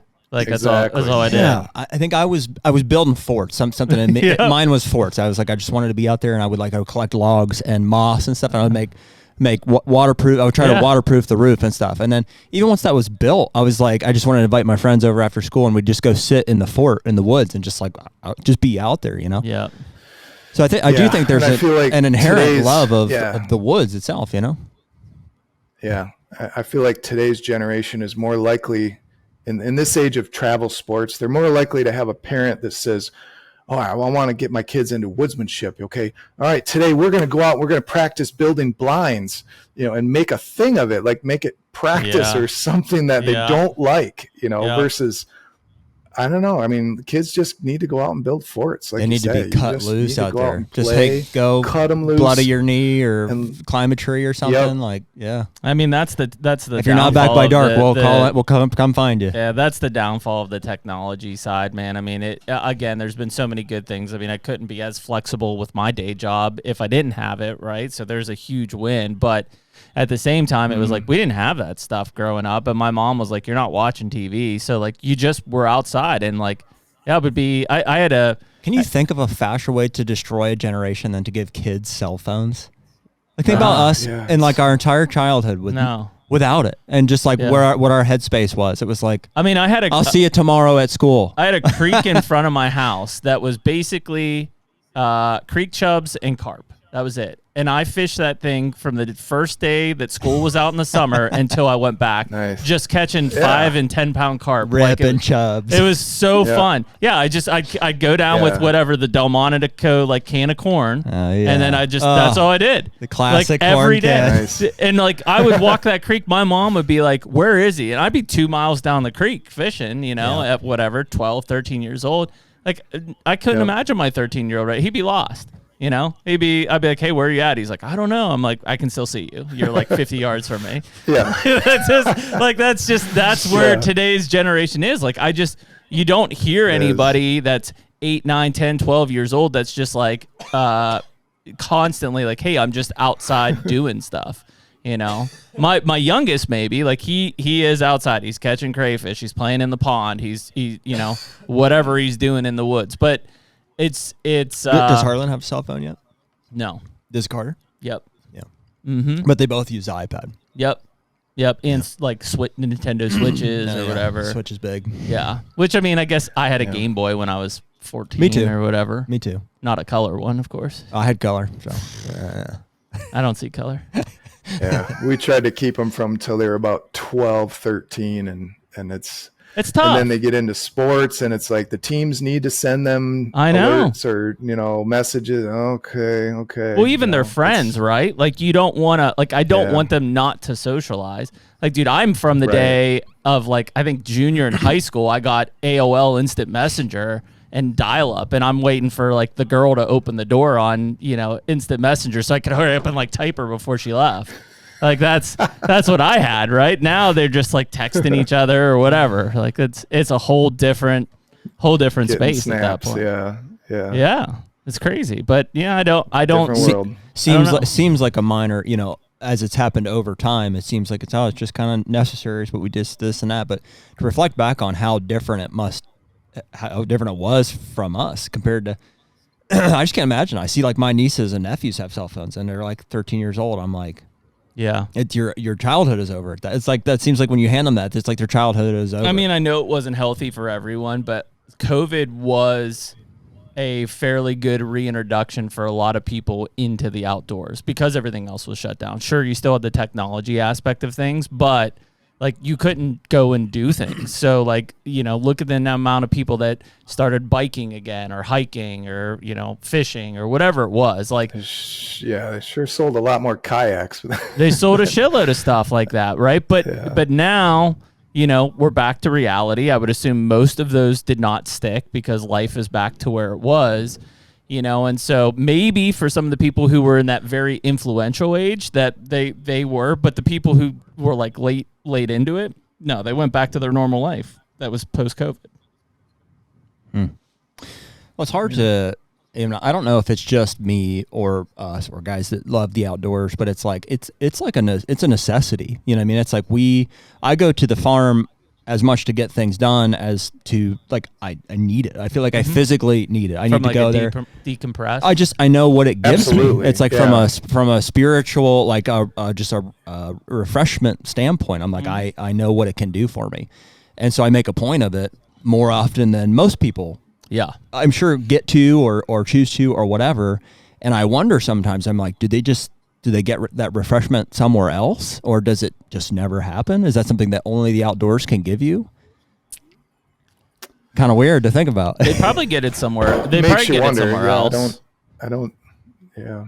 Can something else give you that though? Like I'm sure. Like, I mean, I know people like to go and listen, to live music at bars or whatever and enjoy that. Or some people, sporting events, like their favorite team they'll travel the full season to follow their favorite team, for home and away games. Like that's their thing. I get it. But can that replace the outdoors? Mm-hmm. Yeah, I think some of it gets into that the electromagnetic fields and grounding, and I agree. Being in the outdoors and nature, right? Yeah. Versus someone in a concrete jungle that knows nothing else. I don't think it can. I don't know. I think you can love sports and love bands and follow all those things, and that's great. There's a lot of people in those, and I'm not just picking on them, but like there's a lot of people in the concrete jungles that and I'm not talking like wilderness, talking like if you took them out to like one of our farms, they're very uncomfortable. Like they feel like, they're going to get bit by a snake, or that there's a bobcat lurking behind the tree. Like they're just, it's overwhelming. Kind of like we probably all feel if we were in Manhattan walking around at night. Yeah. Like, I don't want to be here. Yeah. I feel on edge type of thing. That's I think, just unfamiliarity. Yeah. Yep. So, as much as it would seem like how could you not be refreshed in these? Oh, interesting. You know what I'm saying? The anxiety, the stress, like all of those things are probably counterproductive to them in an unfamiliar environment like that. Yeah. Whereas us, with a parent taking us by the hand into the woods when we're little, where dad wouldn't take me into a dangerous situation. You would just grow up with feeling comfort in that environment. And that's just the way we're brought up. So my mom tells a story. We think otherwise, but I can see how someone else that's never seen it, and now they're an adult and they know, the bad things that go on in the world, and what television and all the hype portrays. That there's a bear around every corner, or a coyote's going to bite them, or something. It's a lot of unrealistic fears, but. My mom tells a story. I was probably, 12 or 13, I would say at the time. And so, I'd fish this creek out in front of the house all the time. And like one time, like she said, she would always like, hey, if I yell from the porch, you best hear me to come back. Well, I was way, way downstream from that. And she came up and I was fishing with like these guys. Like we're fishing. Like I didn't pay any attention. And apparently the dude was like, whether I don't know if he's a woman beater or felt like one of those guys in town, like the talk of the town danger. But to Jarrod's point, like I was fishing with a couple guys, and they were fishing, and we were talking fishing, and like didn't matter if I was 12 or 13 at the time or who the guy was. Like I was very comfortable in the element, and and I remember her like ready to take it across my hind end for like, but it was just. I bet. We're just fishing, Mom. Yeah, we were just fishing. Like I had zero awareness of fear or like any kind of anxiety. We were just a couple of people fishing here. Like, so it's just those are the weird kind of settings. And again, you probably can't get away with that stuff today in the way society is. But 25, 30 years ago, you could. For sure. So, for sure. Yeah, I don't know how people find that replacement on that, but. I think my thing, and again, it's not calling for like banning of technology or anything in the space, is like, even if there's going to be certain groups of kids and new hunters and whatever that, you can't save, like they just are going to experience it how they're going to experience it. But the woodsmanship aspect of things, I think, is the quickest way to get somebody to truly latch on to hunting for the long haul. Right, in being in that experience, being in the woods. I thought, Jarrod, you described it great in terms of like, you don't have to be hunting. You could be hiking. You could be fishing. You could be whatever, like as long as you're in the woods. But that woodsmanship side, I used to just call it exploring. Like I would just, maybe I was grouse hunting, but I literally would just walk around with a 20 gauge for miles in state game lands and just, I don't know if I ever fired a shot, but I was out there from dark to dark, like just in my element. So let me ask you, and you both can answer here. How would you define woodsmanship? Because like just walking around the woods doesn't necessarily like qualify. No, but it certainly leads to it. But I'm saying, what is that? Is it the understanding of how game will traverse topography? Is it the comfortability with like of your own ability to navigate? I think it's that and more. Yeah. It's a skill set that's developed from spending time in the woods. And I guess that's the way I would describe it. And that skill set will vary depending on the woods and your experiences with it. It can be everything from how to fell a tree to how to identify trees, how to identify wildlife sign. I think there's an awareness plant too. Species edible versus inedible. Yeah. I mean, just an awareness of safety concerns and What about understanding? So of many facets to it. Understanding of weather patterns, I think, is one that's come along too. Yeah, just know that like, hey, like it rain's coming or whatever. I think navigation. Yeah, you're in the mountains and there's a storm brewing, and you know to get out of there or get to lower ground, and just simple stuff that we would take for granted. That some city slicker dropped on a mountain would have no idea about. I mean, they see clouds coming and rain and want to avoid it, but less obvious stuff to get away from. I think the biggest one right now is navigation. Like back when there were no, like even a map or a compass, like I didn't carry any of that. And again, I wasn't getting lost in Alaska, right? But I was on large game lands and I would just go and I knew exactly how to get back to camp. Like I had no questions whatsoever. Now, I mean, even from serious hunters, like there's people listening to this that I think are really good hunters without an Onyx or something like that to where they're looking at the map and figuring it out, they would be lost in the woods. Yeah. I mean, it's kind of scary. Like I feel very comfortable in the woods. Like I feel very acclimated. I can use get to find the creek, follow the creek, walk this way, get to a road type of thing. I feel way more comfortable in the woods navigating than I do. I mean, dude, when my cell phone dies from time to time and I'm like, I don't know where I'm at on the road. Oh yeah. Even if I'm like 20 minutes from on a route that I've taken before, sometimes I'm like, I don't know. Like I know where I am, but I don't know how to get home. Isn't it crazy? Yeah. It's the reliance on that side. So, I mean, think about that from a woodsmanship. When we used to go, like for me, it was deer drives.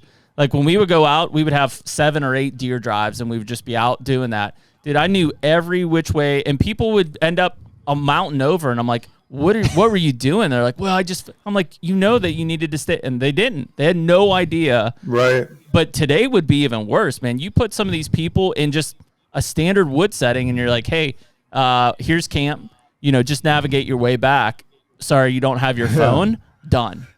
Like, if they didn't have their phone to follow the blue dot, connect the dots, they'd be done. Gone. That is from a woodsmanship side, especially to feel comfortable in those settings, like that is a really big one that even with technology, like a lot of people that I think have really good woodsmanship feel no stress or no panic when they're just like out in the wilderness. I think that's a really big one. We've taken guys hunted that like wouldn't even cross barbed wire fences because they're just like, well, where do I go? Or I'm just going to take this. I know where to, and I'm like, dude, you're 250 yards straight through here. You can't get lost. I get it. Crossing fences is a pain in the butt, especially with those old stands. Yeah.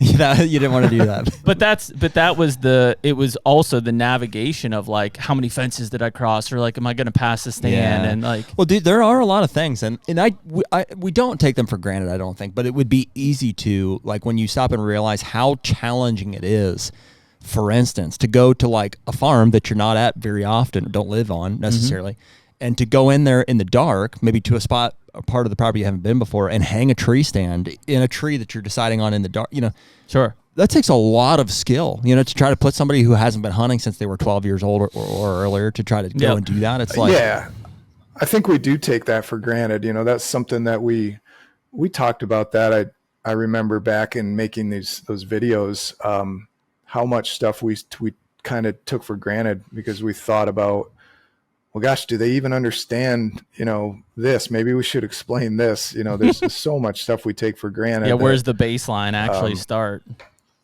Yeah. And I go back to just raising kids where you're starting at zero and they're dependent on you completely when you're in the woods. And they're so inquisitive. They're asking about everything.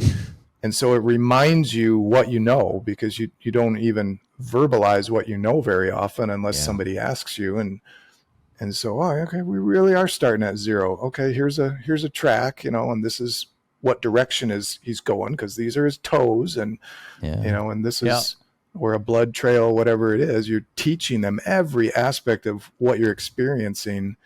And if somebody doesn't have that, they're lost without that mentorship. Mm-hmm. Yeah, and that, it's quick probably for the three of us to bypass a lot of those early steps, just because it's so common sense. Like, I catch myself with that with my kids of like, I'm more aware of it now because of the discussions we've been having on trying to make things too easy for them, because I'm so passionate about it that naturally it just becomes easy for them. Like, not because of their effort as much as the setup is just like, you can't mess this up very often, right? The setup is done so that it is made for success, but whether it's tracking, like even the, seeing a deer fall, like I'm trying to make them track the blood. I'm trying to get them to understand what they're looking at. Even if we're hanging cameras, I'm trying to get them to read, was this scrape hit? Is this a fresh rub line? Like, what are we looking for in this area? Why, even direction of the camera, like don't point it in the sun. There's so much. There's so many things. Like, guys, you're listing them off there. I'm like, all the things that in your mind we just do intuitively because we've been there and we know what to do there. That just you wouldn't know if unless you screwed it up before, which is what we all did for and still are doing probably for and years. There's not a lot of graces anymore in society because of social media and stuff for people to screw up, and that's where I feel really bad for a lot of these like later onset hunters, like that are in maybe their 20s or 30s that are coming into it, or maybe did it when they were younger and then they got out of it and now coming back. Is like the forgiveness from the society of hunting is not real good. And so when you do one of these things, we've talked about it before of, walking in past somebody on public land in the dark, right? Going to your stand. And it was like, for me, it was always, you flash a light, and that if that light was flashed, I don't care if you were going to that spot or not, like, hey, sorry, I'll go somewhere else. Now it's like I'm flashing. I might as well had like a light that was for an airplane. And like that guy's still coming right to me anyways. Right. And to me, I was taught different. My hunting, ethics essentially would have said, I don't go anywhere near that guy.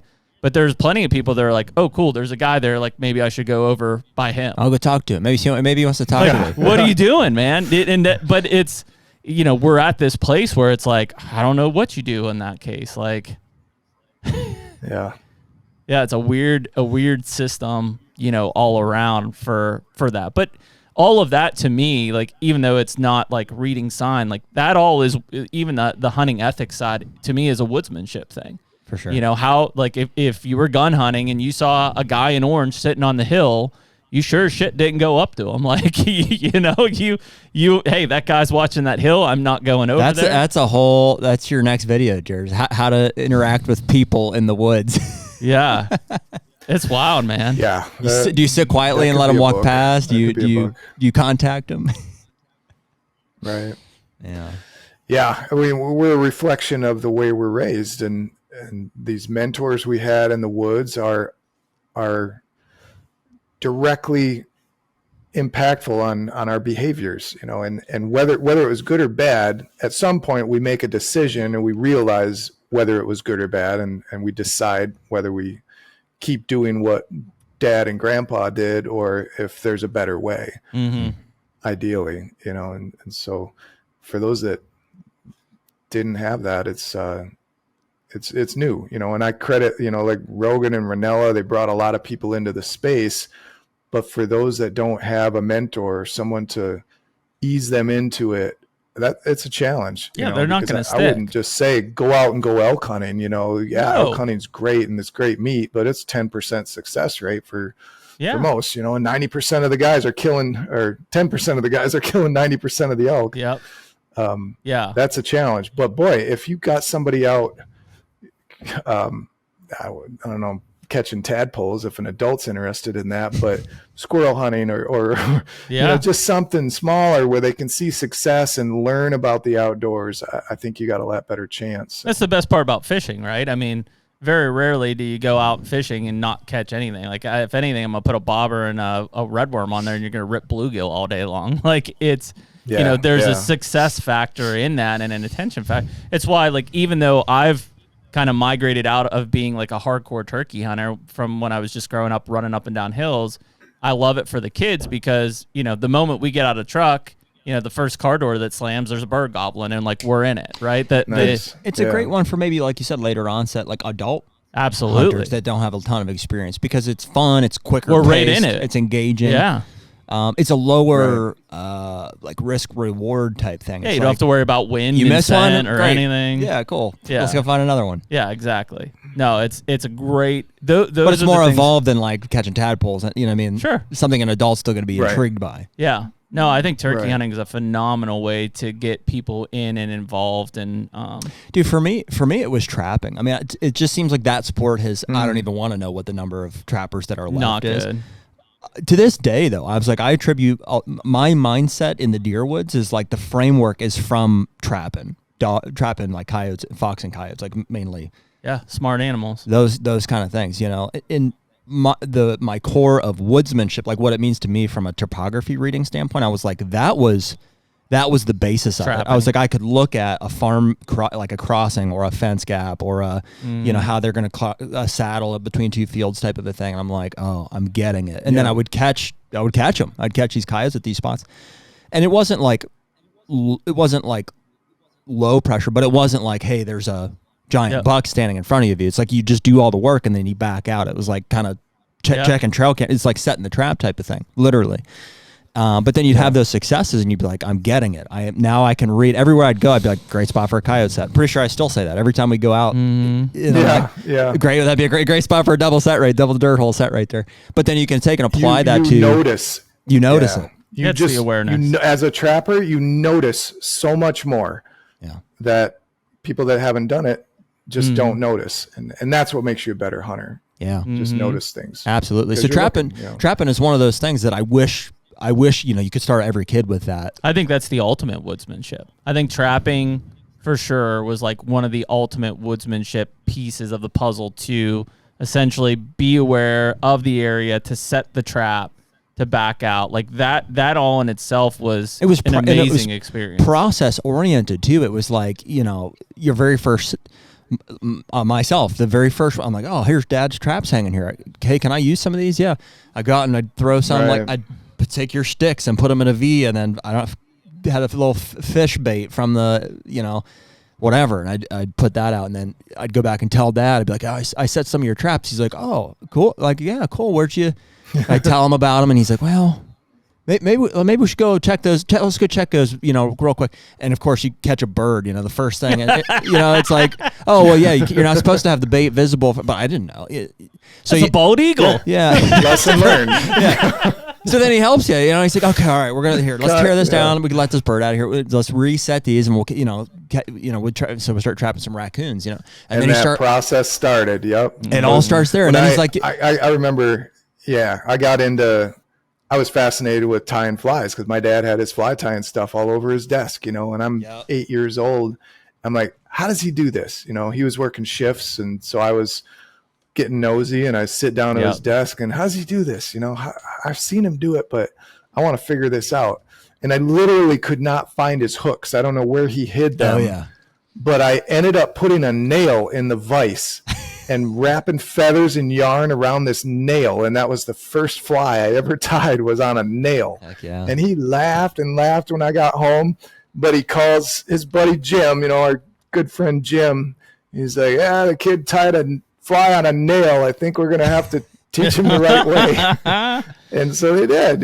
Yeah. That's when it started. Then he's okay, let me show you how to do this right. And yeah, that curiosity is so critical. And frankly, just some kids have it and some kids don't. Like mine was in archery, and just because I'd watch my dad bow hunt, and I found a recurve downstairs, and I was like, hey, I really want to shoot this. He's like, okay. He's like, here, I'll set it up. Just go out and sling some arrows into the hay bale. I had no idea what I was doing, but I was just I was just fascinated by it. And the unfortunate... Mine was the tree stand tour. I told last week. I climbed my neighbor had a tree stand hung in the woods. It was one of the old metal platforms with the cloth seats. I just was fascinated by it. Climbed up in it and I sat on the platform and pulled the thing over my head. I was like, this is a small roof. Yeah. But that's funny. the looks intrigue. like a canopy. Yeah. And the unfortunate thing is, and this is where man, it's so tough. Like I am for mentor hunting and younger hunting, but there's an element of that intrigue and that mystery and that just curiosity of like, you can't do it, so it's a barrier. When we were, 8, 9, 10, 11 years old, that kids today who got into it at 5 and 6 years old never really had a chance to build up with. Like they just, when they were, when dad was or mom was like, hey, like, let's go do this, they just went and did it, because it was legal. Yeah, that or the unfortunate reality is that if mom or dad won't let you do it, you could just go to YouTube and look it up and see somebody else do it or show you how or something. And it's just this instant gratification now that you're just, you're so numb to anything that goes on. I mean, I experience it myself personally. It's frustrating even because you can scroll through these reels on Instagram or something. You can see some of the craziest stuff you've ever seen in your life. And because we see it every day, you just scroll on past it like it's no thing. Oh, yeah. Oh, this person's tumbling headfirst down a mountain at 80 miles an hour and they probably died. Big deal. I want to see the next thing. Yeah. It's so, you just become so numb to it that I'm worried that when you see something crazy in real life, are we just numb to it? It's nothing is as fascinating anymore. We definitely are more dull to it. It's exposed. Yeah. Yeah, and it's just it's a downer for me to see that, knowing what things used to be like. We know a world without cell phones and internet and without instant gratification. Like you couldn't just look something up immediately. There was a mystique like, oh God, someday I hope to see what deer camp is like. Where does dad go, or what happens when he brings these traps into the woods and, brings these coons back or something. It's now you can just look it up and there's no mystery. Yeah. And I think that's that's a big piece of society. I think you said it right there, but I think that's a huge part of the hunting side of things that, we're losing hunters as an aging demographic, but we're also losing hunters just from a pure interest standpoint, because that mystique, that curiosity has faded because the curtain's been lifted. We can see whatever we want through YouTube and social media and everything else. And so, really, if these people aren't having success, and frankly, success in a way that it isn't just handed to them on a silver platter to where they're like, this is so easy, I don't even care anymore. Like, it's this very fine line to get them to stick to doing what dude, the reason we all love it is we failed miserably probably as kids. Right. And that just continued to drive us to want it more and more and more. And it's why we still love it now. If there's somebody, and we've seen it, there's plenty of kids that at 6, 7, 8, 9 years old are killing 150 to 170 inch deer. I'm not saying that they're not going to stick with, but it's like, man, they've never failed. Like, what happens the year that they probably won't? Yeah. Yeah, they probably won't. What happens the year they fail? Like, do they quit? Does it crush them? They're in depression. Did they realize what they've done? I don't know. It's an easy equation. The way you're spelling it out, it's like is proof that like success does not equal passion. Not at all. At all. You know what I mean? It's basically failure and unknown, intrigue. Yeah. That is what spurs that. Yeah. Yeah. I think, and it obviously appeals to some and not others. And I think I just chalk it up to this primal desire or need that we have inside of us, that we're either hunters or we're not. You get exposed to it. My dad took me hunting when I was 4, and I still remember sitting in this log, dead log shaped ground blind that he had built. And that was it. That was all it took, in the magazines around the house this is amazing. I want to do this, and I couldn't wait. And part of it, I think, was, you can't go. You're not old enough. Or I got to take your older brother, and like, dang it. I want what I can't have, just like exactly. That's does. Human nature. Now they can have what they want. I was literally talking to somebody this morning. He does a little bit of guiding, Southern Ohio. And I could tell he was frustrated. He didn't want to really do it anymore. 'Cause he's like, I had a hunter last year, and he calls me 3 hours into the first morning. I think you need to move me. I haven't seen anything good yet. I said, well, what have you seen? And, well, I saw 2 spikes and I saw 10 does. and he's like, what? And you want to move? And yeah, it's just not good here. And like, oh my gosh. I mean, just the expectations and, the instant gratification that's tough, man. That's tough. Yeah.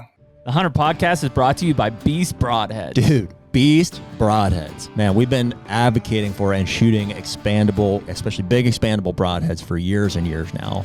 And it just seems like they keep making them better and better. And ultimately, with the relationship we've forged with the Beaumarts this past year, we're just super excited to be shooting the Beast Broadheads this year. I mean, this broadhead it's the world's sharpest expandable broadhead out there. It has best penetration, and it's got bone-avoiding technology. Ultimately, we want to create the most trauma possible on a deer when we release an arrow. The Beast Broadhead does that for us every time. So right now you can use code HUNTR, HUNTR, for a discount on anything on the Beast website. So definitely go check out beastbroadheads.com. Jarrod and I talked about this not too long ago, but we, for me, it's kind of, and I won't ever do it in a specific way, but I'm trying to recreate the deer camp side of things, right? To your point, Jarrod, those were some of the best times that I've ever had in hunting. And so this year, Jarrod and I get to take both of our dads and Jared's Uncle Dale to Kansas for a week. Like that will be as close to deer camp as possible. I'll take my dad and my 2 boys to Ohio for the opening day. We'll spend maybe a night or 2 there, but for 2 nights and those 7 days in Kansas, that's as close to deer camp that I get. And, for the first time, my oldest told my dad, he's like, man, I can't wait till Ohio deer camp. And I told Jarrod, I was like, I won. Like that, he's not as ate up with hunting as my youngest is. But for him to say that to his grandpap in May, that to me was a huge win. And we've never killed anything on those hunts together, but it's just being there. And he doesn't care. He doesn't care. He doesn't care if you do. Yeah, not yet, at least. And it's, I think if you cater to that, just the experience, that's it, man. And something that, some, I wouldn't even say success in the sense of killing something, just that he has fun, that it's an experience where maybe you go grouse hunting one morning or something, but it's just for kids. I mean, your age, dude, that's a win. Yeah. It's just about being around your dad. Mm-hmm. I mean, do you remember how scared you were of your dad, probably one time? Oh yeah. Terrified. Yeah. Yeah. I mean, you're just like, holy, and if I'm going to mess up. I'm going to do this. I'm going to do something wrong, or I'm going to, I'm going to constantly in trouble anyways. I always screw everything, so for him to be investing into you and taking the time to show you how to do something it's a big deal. I mean, there's something, there's something just really cool about that. Well, and it's the little thing, his, and I know it right now. The first thing that he wants to do when we get there is build a fire in the buck stove, because we don't do that anywhere else, right? We don't have one at the house. Yeah. We won't have that anywhere else. We build campfires, but it's cool to build a fire in the house and get the camp warm, and that's the first thing he'll look forward to when we get there. Is he'll bring wood in from the outside, and do that. And so. Yeah. We talk a lot, I guess, Jarrod, about the experience aspect of things, and I really believe in it. It was cool that you brought up the Ranella and the Rogan side. I do think that those guys have brought in a ton of hunters, but I think unfortunately those hunters have fallen into bad experiences, and because of that, bet they would. They're not. It's not going to do anything. It's not going to stick. If anything, they're going to have a worse opinion of it afterwards than they did before. Potentially, yeah, especially with the harder stuff like elk. Yep. But if there was more, kind of this curriculum around it, or not structured necessarily, but if it was more of a, let me tell you about duck hunting or squirrel hunting, or my experience with this, or bird hunting, something more accessible they can have success with more quickly, and reap the rewards of eating your harvest and feel that experience.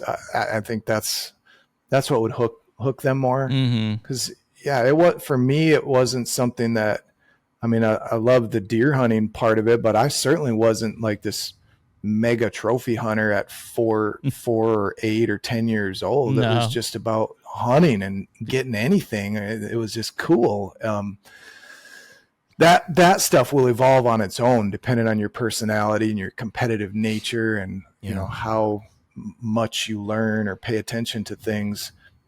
And or it might not ever become something serious. You might just enjoy it. You know, like my friend Lee, again, in Wisconsin, you know, he has family members that deer hunt with him every year, but 90% of them aren't serious about it, but they love going. You know, they go every year. I mean, it's just a great deer camp experience, and they love it, but they don't care if they get anything. And, you know, it's not the end of the world if they're not hunting where the only 5-year-old is on the farm or something. I think it's that encouragement and that appreciation around the experience that, you know, unfortunately doesn't get celebrated as much as it used to. Like, you know, if you went out and killed you know, a grouse, or you know, I remember the first spike I killed, which was the first buck I killed. I mean, we celebrated that thing for the rest of the day. You know, that type of stuff, unfortunately, and it's for two folds. One is because typically there isn't big groups of hunters together anymore, right? Like there isn't a deer camp atmosphere that you're celebrating that with, you know, and the other side is like, they're just, you know, people aren't applauding you for just going out and killing a deer with your bow anymore. Like it's just, nobody says, hey, great job. Like, usually, you wish that would happen, especially for the kids aspect of things, you know, and it's, you know, whatever, like you see kids that, you know, kill their first deer and they're like, oh, like, you know, his dad probably shot it or whatever. And it's like, holy shit, guys, like, what are we doing here? Well, frankly, dude, the technology has made it, mainly trail cameras, has made it really hard to have groups of hunters together. Yep. Because it's limited. Because we know. Yeah. We know what's there. Like, dude, I would be lying if I said there wasn't tension in our group, not you and I, but my dad and I and Uncle Dale and Brian and Willie and Corey. So there's like 5 or 6 of us that hunt my dad's family farm. My dad owns the farm. It's my wife's. It's on my mom's side, you know. So my dad owns the farm basically, and we all hunt it. And unfortunately, like we know what's there. Like we manage the crap out of it to the best of our ability, you know, in terms of putting food on the property, trying to improve the timber quality and stuff, habitat quality, and I run a lot of trail cameras, and so I know, you know, I know what's there, and then it's left up to like, okay, so where, you know, okay, so now it gets to the point where where's everybody going to go, and there's some looking at me like, how am I going to orchestrate this? But also, these are grown men; they don't want to be told how to hunt. You know, so there's kind of, and they might know, you know, might know if they're getting garholed or not, you know. Yeah, and I'm not trying to garhole anybody. I'm trying to put everybody in a situation that I think they're going to be happy with, and it's not a perfect science by any means. It's like there's some trust put in me to be honorable with the information that I have, and so there's some sacrifice from my end too, because I'm like, man, there's lots of these 4-year-olds I'd love not to shoot. Like it'd be great. And I'll tell you, man, when we shoot deer, like more often than not, there's some tension there. Like it's just like, oh well, yeah, I could have been in that spot, you know. I'm like, oh. Which you feel like that tension would not be there had you not known what's out? Like if you guys were just out hunting? Yeah, that's the veil lifted up. I think so too. Yeah, yeah. It's because we know we have the information to fight over. I had no idea that buck was around. Exactly. That's awesome. That's right. Know, yeah, versus, even if it was even if it was a 4-year-old and you're trying to get, you just didn't know. Like you had no idea. You know. Yeah. It's a dangerous game there because it does, from a management side, they're amazing. Right? They provide so much information. From a hunting side, I mean, for sure, pattern ability, but like from that. Now, you know, we just know what's out there. Dude, even to the point, like, and guys don't get this granular with the conversation all the time, but it's like, it could be something as little as, I mean, dude, you and I, we can text in real time. Hey, something's coming, this or that. And, you know, it's like, I may get a picture. I may or may not see it. Like, I may have checked my app or not, or I don't know, I'm running 40 cameras, right? All over it. And I can, or maybe I do see it right away. And I'm like, hey, the deer is right there, 100 yards or whatever from that. The guy is in the stand, and I'm like, do I text him or not? Or I don't know, maybe just see what happens. And then I'm like, that can land any, we're like, why didn't you tell me? I would have called type of thing. I'm like, freaking, I don't know, dude. Like, we were just hunting. Yeah. No, I mean that I don't know how. Again, it gets out of hand. It creates so many situations like that for opportunities for. Well, there was a point in time, and maybe they weren't big bucks, right? Because this is mid 2000s and stuff. But there was a point in time where we kind of just thought the number of bucks out there was infinity. Oh yeah, they're like woodchucks. They just come out of holes. They're just everywhere. Yeah. I mean, if somebody killed that 8-point, that's fine. Like there's other ones out there. One. But when that veil's lifted and you have a very good idea of what is in the neighborhood, and it becomes limited, and now all of a sudden this finite resource, you're like, wow. Now we start counting pennies. I was out there thinking like one of 6 or 7 bucks are going to come by. Like I'm in good shape. There's 2. Yeah. So it very much changed the dynamic. I think it we talk about what leads to these access issues. Identifying that bucks especially are limited has made people get greedy in terms of what they secure from a land side, whether they're buying, leasing, whatever. Well, and also guys pre-trail camera age could go out and sit happily and hope that they were going to see something. And just ignorance was hope. Ignorance was bliss. Not as much hope now. There's no hope. Yeah. It's like we know exactly what's there and what's not. There might not be, and yet there might be. It is crazy. It's crazy when you know something big is around. You go that extra mile. You put the extra effort in, but if all of a sudden the neighbor shoots him, I mean, the wind is out of your sails and the season's over. Yeah, game over. Done. Yeah. Well, why don't you just go hunt? Maybe something will show up. No, it won't. It's no. Okay. No, it's over. It's over. I will commend my dad for this is post trail cameras. He's just clung to his optimism and he'll hunt and he'll sit all day. And I'm like, dude, there's nothing there. There's nothing there. I'm like, I'm running 10 trail cameras within like 200 yards of you. I'm like, I could guarantee you. He's like, well, you never know. I'm going to go sit. Well, he remembers the day of not having that and what it was like. And nobody's going to outset him. I'll surprised. It is one of the, to the ignorance is bliss. It's one of the cool things. Like here in Pennsylvania, for sure. Like I mainly hunt public now. Just because the kids hunt behind the house and I don't mess with that side of it. But, there's a bit of ignorance going in. Like normally I have a camera in the area that like knows there's a few bucks that I want to kill, but I'll go into a new spot and find some fresh sign and I'll hang a lone wolf. And like for a split moment, I'm in that ignorance is bliss of like, man, anything could come out in this area. Like, it's big woods. It's huge mountain public. Like there's nobody around. I know there's a couple good ones, but what am I not seeing? And like, I don't know. It's a bit refreshing from going to the farm where we know everything. It's a big part of the appeal of hunting elk out west for me. I bet. Gives me a sense of that again. I can get out there and I don't have 50 cameras telling me what's around. I mean, a 350 bull could be in this valley, or there could be nothing for miles. Yep. There's hope. There's a mystery. Yeah. That's why a big reason why I love it. I was just thinking about that, Jarrod, about mule deer too. It's the same way. It's like within 10 minutes of seeing the thing for the first time, you could be hunting it. You know? And so you drive around a corner, a lot of glass in us from the truck and stuff. You're like, holy crap, there's a giant. What I mean? And it's like, you've never seen this. You have no idea. Now you're locked in. You just drove from 24 hours across the country type of thing. You're like, and now there he is. There's a 180-inch mule deer. It's like, how are we gonna set up on this? And man, that is something that I feel bad for people who never got the experience, and it is a challenge. Like we talk about all the time. It's like, well, why don't you just ditch cameras? Well, it's easier once now that the cat's out of the bag and stuff to say. But like there's been a refreshing course of like I said, with the public here and probably you guys on the western side going out and hunting elk is like, there's part of that, man. Even if I don't kill the biggest, baddest animal that was out there, just being in that ignorance and bliss situation and having maybe a successful hunt could be way more enjoyable than knowing and just like rattling my brain for months at a time of like that deer, now he's dead, now there's nothing out there. I'm in a depression mode. Yeah. Be different. Like, if you go out west and you're hunting around, you come along some guide that tells you, well, why are you hunting here? I've run 50 cameras. There's no elk for miles. That'll change your output in a hurry, or your outlook in a hurry. It really would. Completely change your attitude. Yep. But I prefer the hope, or I hunt as long as there's hope. Yeah.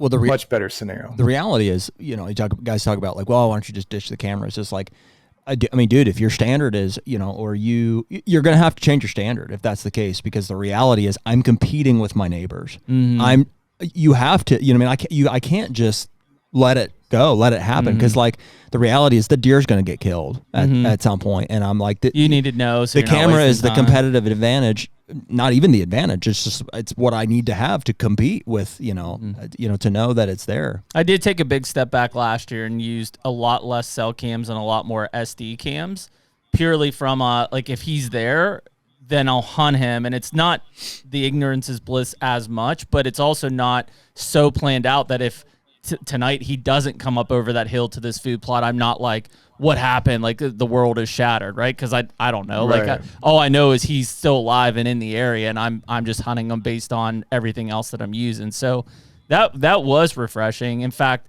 I killed my Ohio buck probably because of it. It was 85 degrees first week of the season. Normally, I would never hunted that. If I was running cell cams, I'd be like, he's at 1 a.m. every night. Like, he's not daylighting at all. And I think I shot him at 6 o'clock. An hour before dark, he stepped out and walked right down. I shot him at 24 yards. Like, had I had a cell camera out there, I probably would have been like, yeah, it's not even worth going out. Right.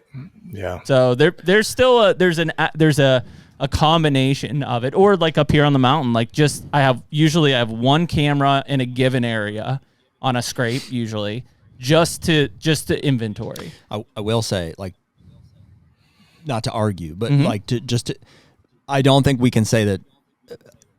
A cell camera is definitely, it's going to give you a better advantage. As far as the deer, no doubt. Your interpretation of the information is what depends on that. You know what I mean? Do you succumb to like, oh, he's only doing this, he's only read too much into it, or do you understand still the nature of deer and what he probably is doing? And I think most people have a tough time on the latter. For sure, they right? Do. We all have. Yeah. Here's the data. I'm interpreting it as I see it. Yeah. Versus, okay, it's 1 a.m., but he's still doing other things. So not to say that SD card cameras, would default back to those because it's better and it's just better. Yeah, it's not better. It's not better. No.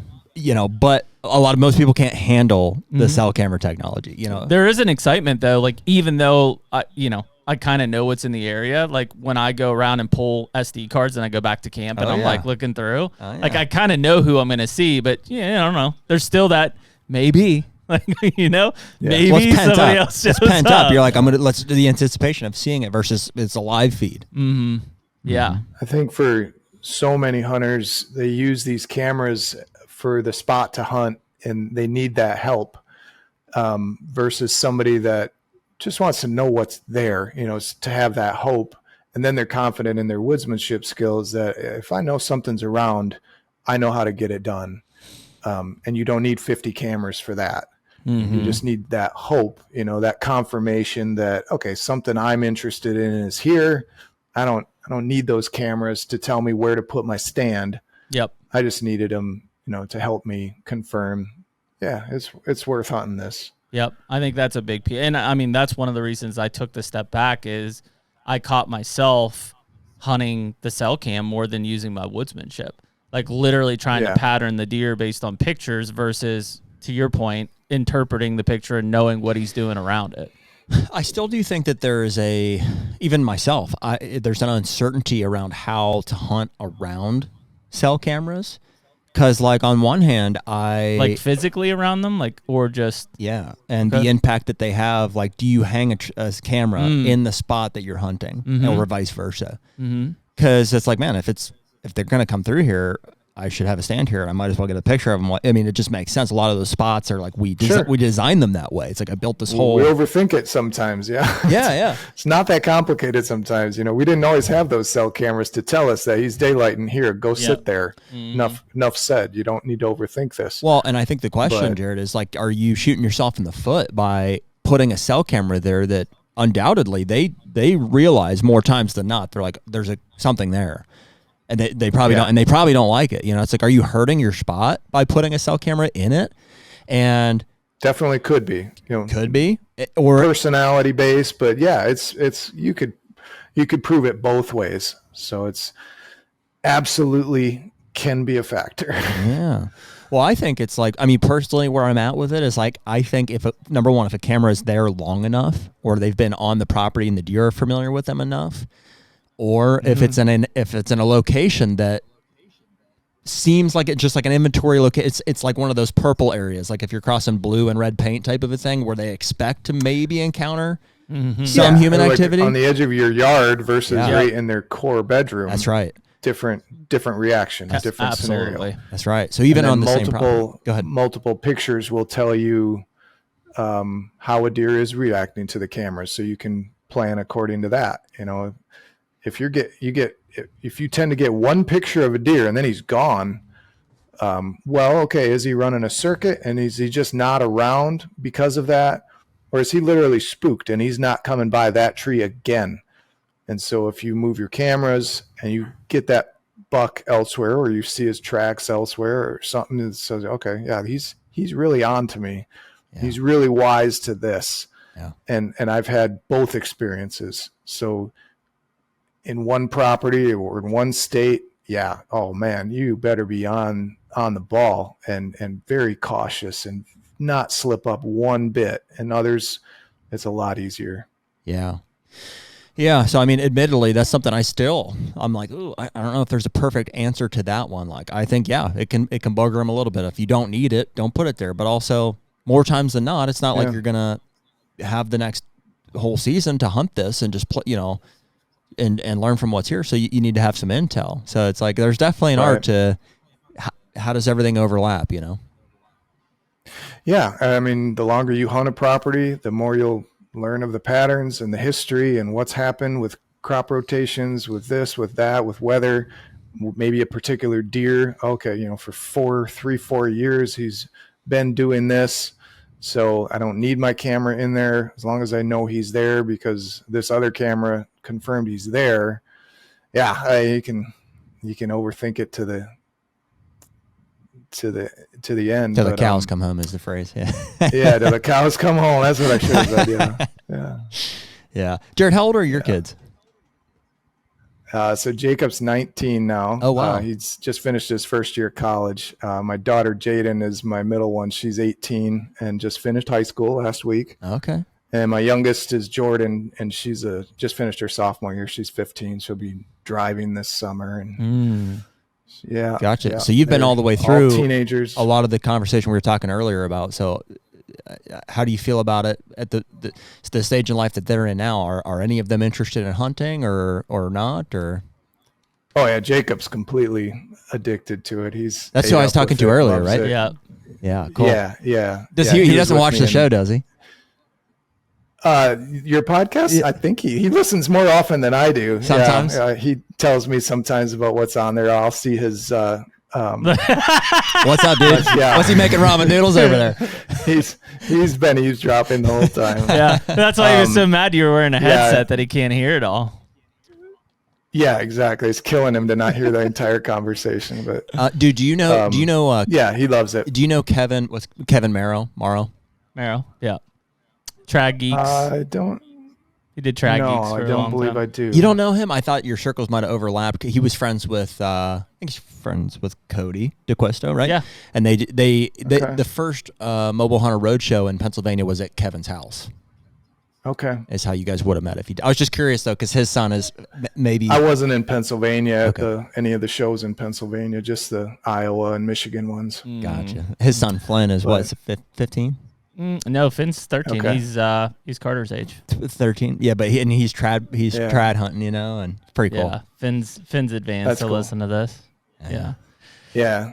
Jacob took right to it. My middle one, Jaden, she went out turkey hunting with me a couple times when she was little, and just wasn't her thing. She loves horses, riding horses, and animals and sports. And my youngest Jordan, she enjoys the outdoors. I took her fishing the other day. She asked to go out on the boat, and we went fishing. And she'll hunt. She's killed one deer. She got a doe with the muzzleloader when. How old was she? Probably 9 or so, I think, 9 or 10. And she's my little busybody wild one that is just into everything and sports and stuff. Barely has time. She's in travel volleyball all the time and basketball in the fall and winter. And, but once in a while she'll go, or she'll drop one on me like, hey, can we go hunting tonight? I'm like, whoa, where's this coming from? You know, I don't, not ready, you know, like you needed to tell me an hour ago at least or something, but give me a prep on that. Well, what's your seasons look like now, Jarrod? Like, I mean, are you traveling to other states to hunt? Yeah, most of what I do, my circumstances are because of what's around me in Michigan and how limited access I have, and because of the kids and their schedules. What seems to work best for me is to do most of my hunting out of state. I just, plan 2, 3, 4 day weekends here and there, and I just go and I'm fully immersed in it and I'm doing it, or I'm working. I'll go work during the week and hunt somewhere else and then be back for the weekend for the kids stuff, that kind of thing. But yeah, I'm typically hunting at least 2 states for whitetails. And then I try to get out west somewhere each year. Sometimes I'm out west twice. But yeah, it's a challenge, like you guys know, if you don't own something, it's tough to find a lease or keep a lease. It's tough to get permission. So I'm just constantly scrounging for that stuff. So, I try to hunt states are Iowa usually the states I can.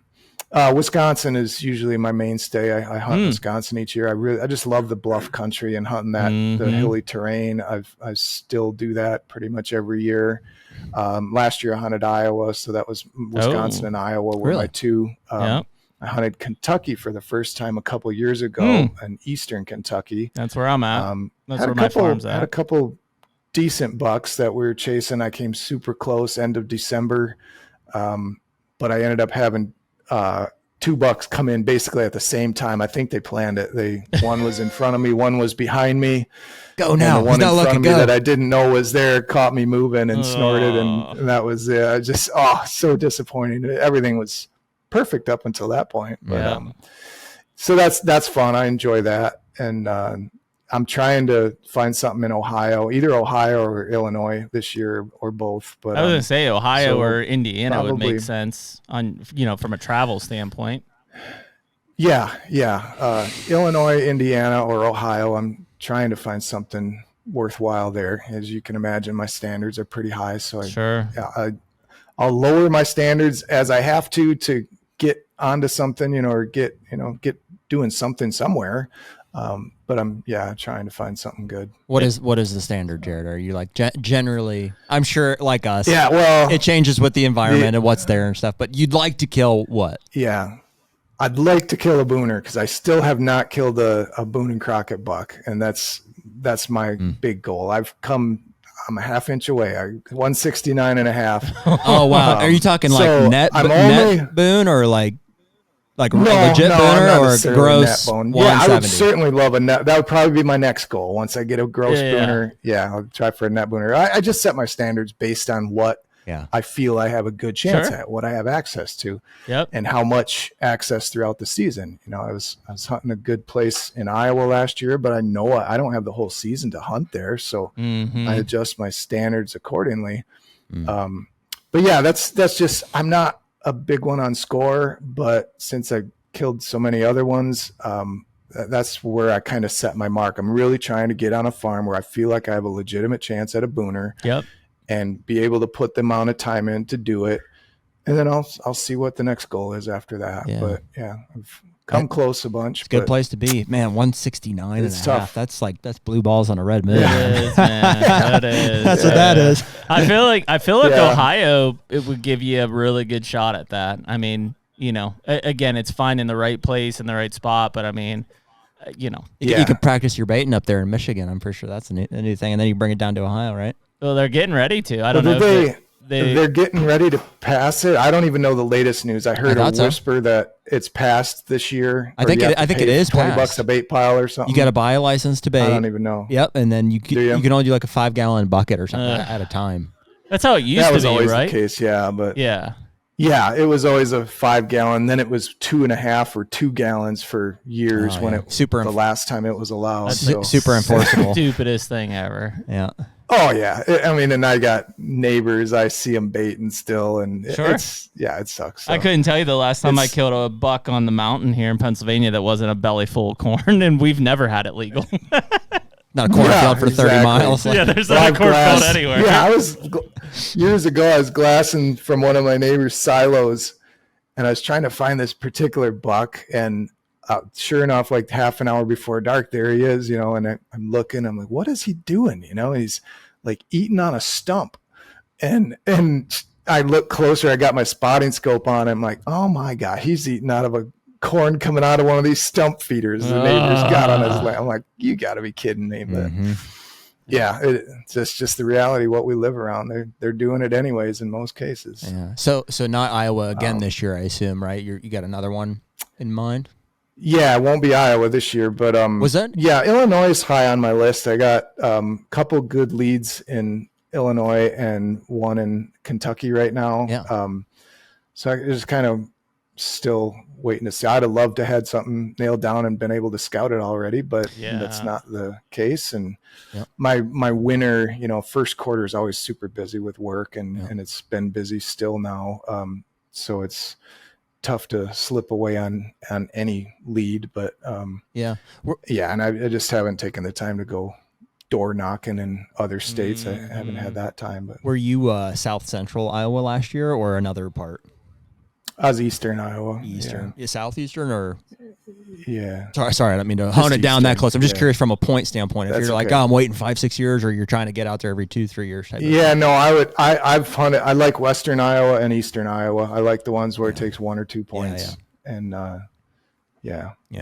last year was our first Iowa experience. Oh, you saw that too. I think we talked about it there at some point. I know. The last I talked to you guys, you were telling me about these public land setups and getting the cameras hung and doing all this work and stuff. And then I, whatever, kind of 2 months, month and a half later, and I hear I don't know if I saw your Instagram or some alert, but you guys killing 2 giants. I'm like, what the heck? It's amazing, I'm like, on public land, you guys scored, and then I heard your story. I'm like, okay, that makes a little more sense. No offense, guys. No. I said, man, I told all of our Iowa buddies, obviously, like, this does not look good for you guys. I said, you've been making this look real hard for a long time. Yeah, for sure. No, I thought that was awesome. That was a heck of a trip. It was, man. I have the good fortune of having a memory similar when it was my buddy's first experience hunting out of state, but I had ground that I hunted in western Wisconsin years ago, and we killed, I forget what the total was. I killed a 153. My buddy killed a 148 or so, and my other buddy killed a 208. 208. My God! In one day. Whoa! In one day on one farm. Wow! On one farm. And it was. Yeah, it's just crazy story. That's epic. Just amazing memory there. Did you know that 208 was there? Yes and no. We knew of a couple, but we hadn't had pictures or anything, and not on our farm. It was mostly on a neighbor's farm, and this is back in 2006. So we didn't. Yeah, you don't have as much intel as you do nowadays and stuff, but just what an epic day, incredible weekend. Yeah, we will never forget that. You know what I mean? That was like just the way that. No, you better not. We won't. I mean, just like yours, dude. Awesome.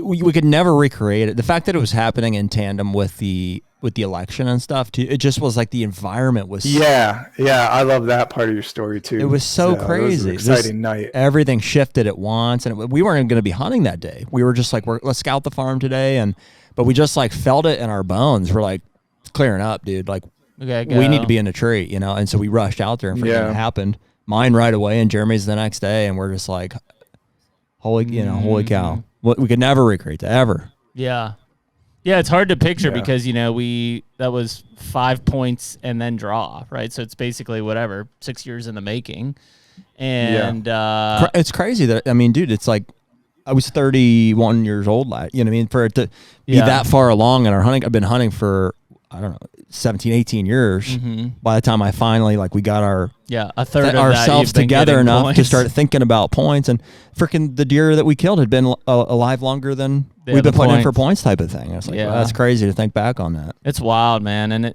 it's those are the kind of hunts that, you look back on and you just, you hold on to. If there's hope for any of what we've been talking about, it's because those experiences can happen, and so They can, yeah. you kind of put them in the back of your head. And you have the rest of your life to appreciate that more and more every year to realize how rare it is, because it's been like 19 years. And I still remember it like it was yesterday. It was just wild, epic, isn't it? like you said. So Yeah. Doesn't happen often. And fortunately we had something cool like that. So that's the cool part about, like, whether you say taxidermy or just the horns, like to solidify that, dude. I do it almost on a daily basis. I pick up the skull rack on that thing, not to just be like, not to just be like, this is a giant deer, or like to admire it or whatever, but like as I'm doing that, I'm remembering, I'm like, man, what a freaking trip that was. It's like, and I almost don't want to like mount it and put it on the wall, because I'm like, I just like holding it and thinking about it, because by the time it goes up there, I see my first booner. He was 170, Jarrod, on the dot. And since then, maybe he has shrunk. I don't know. He might be 168 and a quarter if I put him on now, but maybe I made a mistake. I didn't measure mine. You should probably remeasure. I don't know, 2 months or 3 months. But I see you missed the window. He was a booner when you killed killed him. If it was that close that I'm a half inch low, I'm not going to try to measure it and push it. I want there to be no doubt. Yeah. So, but anyways, that thing's on the wall, and I'm like, man, I almost wish it wasn't. I wish I could just grab that skull cap and hold it, So, but you remember all those like it was yesterday, to just be able to see them there and go to the time and place of when it happened. And I mean, that's why you mount things. It's not to be show them off or show. It is. It's the memories they trigger, and it's just so cool. That's why it's so much about the experience. The older I get fussy with standards and the quality of deer I'm chasing, but I also get fussy with the experience I'm going to have. I don't just I don't want this box blind hunt over some food plot where I'm picking a cherry on ground I haven't had anything to do with. That's why it's not that I'm anti-guide. I just don't want that experience. I want to have some role in figuring it out, and the habitat has stuff to do with it too. I grew up in northern Michigan. I'm not a big fan of Texas or the big, the open stuff or desert cactus, whatever. I really enjoy the Midwest and just certain experience to the hunts that I go on. And so I'm more selective on what I pick. Yeah. Well, so are we. I mean, dude, I'll tell you, Jeremy and I are hunting with an outfitter in Kansas this year. It'll be Jeremy's first, I've never hunted quote with an unquote. outfitter. It's funny how you almost draw the assumption that you're like, if you're hunting with an outfitter, it's a guided hunt, and it's this and it's that. And I guess to a degree, you could make that argument.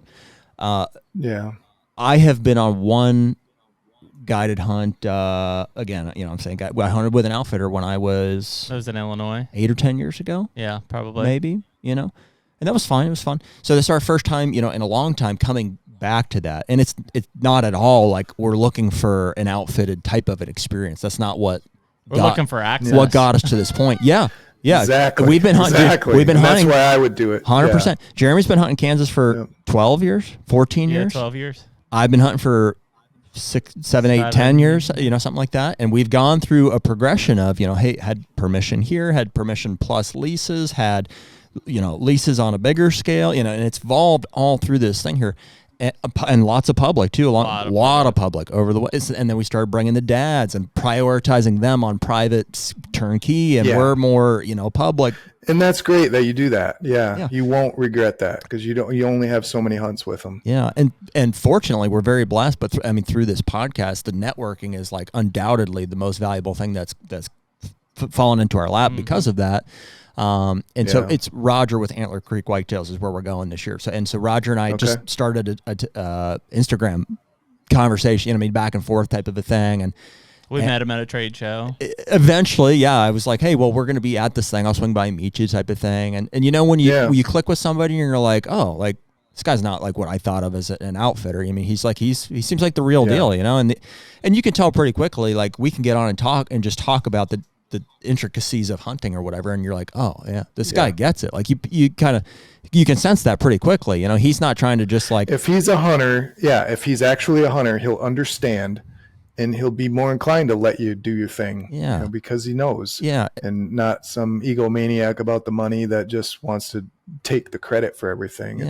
Or abuse every the situation's resource. different. Exactly. Well, and me being me, I'm like poking holes in outfitting in his face right out of the gate. I'm like, well, you understand your business model is like, so you have to run this. And he's like, well, yeah, I hear what you're saying. And here's why, you know, I'm not doing this necessarily to make money. He's like, you know, my business is this, and here's how I've made my, so I really enjoy doing this, and it's a write-off for this, and that. And I'm like, okay. I'm like, that makes sense. Right. And so, you know, how much ground are you, you know, and you start to put all these pieces together, and like, there's a mutual benefit where he sees us being able to like attract, I think, guys that have a similar standard and a quality and excitement for the experience that we have. That matches really well with a local connection, you know, and access to properties that he has. And so I'm like, you know, basically, I don't think he's even going to touch the properties that we are on other than running cameras for us type of a thing. And I'm going to go out probably in July, Jeremy may too, and we're going to help with scouting early on and stuff. And so it really is a means for like having and the last piece, I know, sorry, I'm long-winded about it. It's because I'm excited about it. He does have a house, you know, and so we still have the dads and bringing Uncle Dale for the first time. So we still have this camp and atmosphere. Yeah. So dude, if we can roll in and have food kind of taken care of, that eliminates the Walmart trip and us having to cook every night.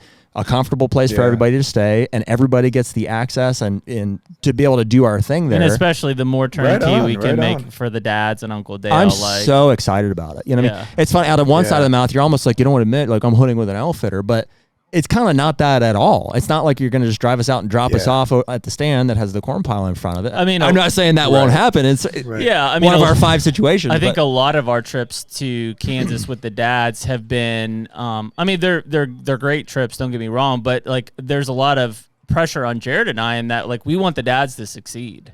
Like, so it's almost the first and foremost is like, we're secondary. Like, we just want to see them have a great time. And if they're having a great time, we will in turn. And so, but because of that, it's like, you know, there's been plenty of times that Jarrod and I, once we know where they're going, we're like, well, shit, dude, where the heck are we hunting? Like, we have, like, let's just go to public and hang and bang here, do this. And it's like, you know, we end up spending the first 3 days just like wandering, like aimlessly, you know, and it's okay because, you know, we're again trying to thrive off of the experience that they have. You know, but it is tough, you know, when we try to, you know, set them up and then, you know, hey, we still got to get in, and then, we got to get out and pick them up. And it becomes a lot. I just really see it like we're really using, you know, Roger, to leverage all the areas that we're weak at because because we live so far away. You know, it's like if he can help us absolutely. with the food, with the amenities, the scouting, you know. I mean, the fact is like, that's less of a guided hunt than a lot of these guys that brag about DIY are doing. You know, I see it with Western hunts where, we're doing it ourselves, you know, and they've got 10 guys out scouting and glassing ridges and stuff. I'm like, you're not doing it yourself. You got a team. You got guides. You know, a lot of the guides I've met out west, they're young kids. They're 19, 20 years old, and they're ambitious and hardworking, and they're mainly hired for packing out elk, you know, but aside from being able to call, you know, there's good value in somebody that knows how to call and really knows how to hunt. But a lot of these Western guides, they're great dudes and hunters and stuff, but they might be young and green, and you just, you know, they're just access, and you know, they'll work hard for you, but they're less guiding you than if you go out with 3 guys that are seasoned hunters and they're all teaming up. You're guiding each other, and you know, it's too many labels put on stuff nowadays. Exactly. Yeah, it's what you want out of it too. Like, I mean, when we came back from Iowa, there were a ton of people who were like, hey, I'm drawing Iowa next year or whatever, and they're like, you know, I'm looking at this area, and I'm like, okay, well, back up. Like, what are you hunting? Well, I'm hunting public. And I'm like, listen, man, you've been putting in for 6 years. Like, if you don't have the funds to do it, then I get it. But you'd be way better off exhausting all the knocking capabilities, trying to lease a 40, like whatever it is, prior to just jumping in and accepting the public side. Because like most of the guys in Iowa will tell you, like, public is getting slammed in Iowa now. Oh man. Like absolutely. And that's what I've heard. And I hunted it years ago. I had a bad experience because I got my truck broke into. You had to park at certain spots, and I came back to basically an empty truck. Oh. I'm like, enough of this garbage. I'm over it. I'm doing well enough in business. I would rather pay somebody that I can park behind a gate and not worry about that garbage. I can relax and not stress about it and just focus on. And think about it. If if you took your 1 week of vacation a year you get from work, your 1 week, and day 1 or 2 that happens to you, not only did it take 6 years to draw, like now your experience is just completely shot. Sour. Yeah. And it's like, so I just, I get it from like, going back to like the mobile and I want to hunt public and I get it. But man, from an experience side, especially in some of these draw states, these maybe once in a lifetime or a couple in a lifetime type hunts. You're like, that's great, dude. But this is Iowa, and you got 1 week, and you've been putting in for this tag for 6 years. You know what I mean? If you want to go and grind it out on public, the best chance possible. Best of luck to you, man. But it's not going to be the experience that you've been buying points for. It's even worse out west. You've got these units that take 15, 20 plus years to draw, and guys will draw, and then they're all, I'm going to do it myself in a primo unit. It's going to be epic. And they're in for a rude awakening if they haven't been hunting elk very often. And they would be much better off to hire a guide and have a good experience, have a legit chance at something big. Because it isn't easy even in the primo units, especially with a bow. It's not always easy. It's probably a lot easier to kill any bull. But if you want something decent, it's tough to just drop into a unit and expect to know where the better bulls hang out and learn all that stuff. So even if you're paying a guide, access, like you say, more of a type of access. That's what I tend to do. I got a buddy in New Mexico, good friends with from doing his web stuff for years. And I apply under his outfitter number, and usually I get one of his 20-year-old guides, and I'll show him around, and he shows me where they see good bulls, and then I'll show them how to hunt thermals in the lee side. Now, this is where they're going to bed today. This is what we're going to do, and it's a ton of fun. Yeah, and I have a lot better experience with that than if I go out blind and not know where the better bulls are hanging out. But these guys that put in 18, 20 years and go out and kill the first 270 they see, it's like, come on, man, you could do that and an over-the-counter unit or something with a lot fewer points on a regular basis, get to know it. That's what you do that stuff for. I really like that strategy. If I know I can hunt a spot every 2 or 3 years, then I don't need to hire a guide. I can get to know it, learn it, and have a good time. But there's primo ones once or twice in a lifetime. I just look at it differently. I mean, I would rather save some money and have a better experience, And that's what Kansas was to us. Like, it was every year and every other year. And to your point, we got familiar with it. Jarrod and I had a lot of success on public land. I mean, we were hunting as big a deer on public as we were on private. But then what happened was the constant monitoring of that stuff on Kansas is we saw the pressure increase and we saw the quality of deer decline rapidly. Yeah. Right? Very tangible shit. So we basically were like, we got to get out of there. We have to change units. And one of the main reasons, the Roger thing worked out was like, we don't know anything about any other area in Kansas. We left that part of the state completely. That was like completely gone. Southeastern Kansas. I was like, we're done. We're gone. We're out of here. I've experienced that in Wisconsin and Kansas. Jared Scheffler with Whitetail Adrenaline. He got on the map a lot. He used to be on our Blood Brothers forum. Yeah. He started making his videos about the same time we did. And then, when he killed that giant typical, I mean, that really raised the bar or raised the awareness in Kansas. Yeah. So spots change, but like that Wisconsin spot I told you about where we had that epic day, the following year, the neighbor with the 40 acres landlocked had 6 water holes on it. He put like 3 little food plots on it. And he was afraid of the dark for some reason. He would just drive in a half an hour after daylight, and he'd come out a half an hour before dark, and everything changed. I mean, it just screwed it all up in there. So it was done. You know, we move on. Yep, you have to. And then the landowner dies, and the kids inherit it, and they sell it, and things change. You know, but if you have the skill set, you try to find something else. It's just harder. And I'm with you. I like that scenario where, if I can trust my source and know that this guy isn't just wanting me to just throw me in a stand or something that can turn me loose, and I'm paying for access, cool. That's awesome. I mean, it's a high stakes thing, and I gotta commend Roger for, like, you know, there's been many phone calls where I'm like, listen, this could be the best thing ever or the worst thing ever for us. I was like, we have 1 week. I was like, no pressure, but like, this is super important to us. Like, we kind of stake our season coming out here. Yeah, because beyond the money, you only have so many hunting seasons in your life, you know, and they go quickly.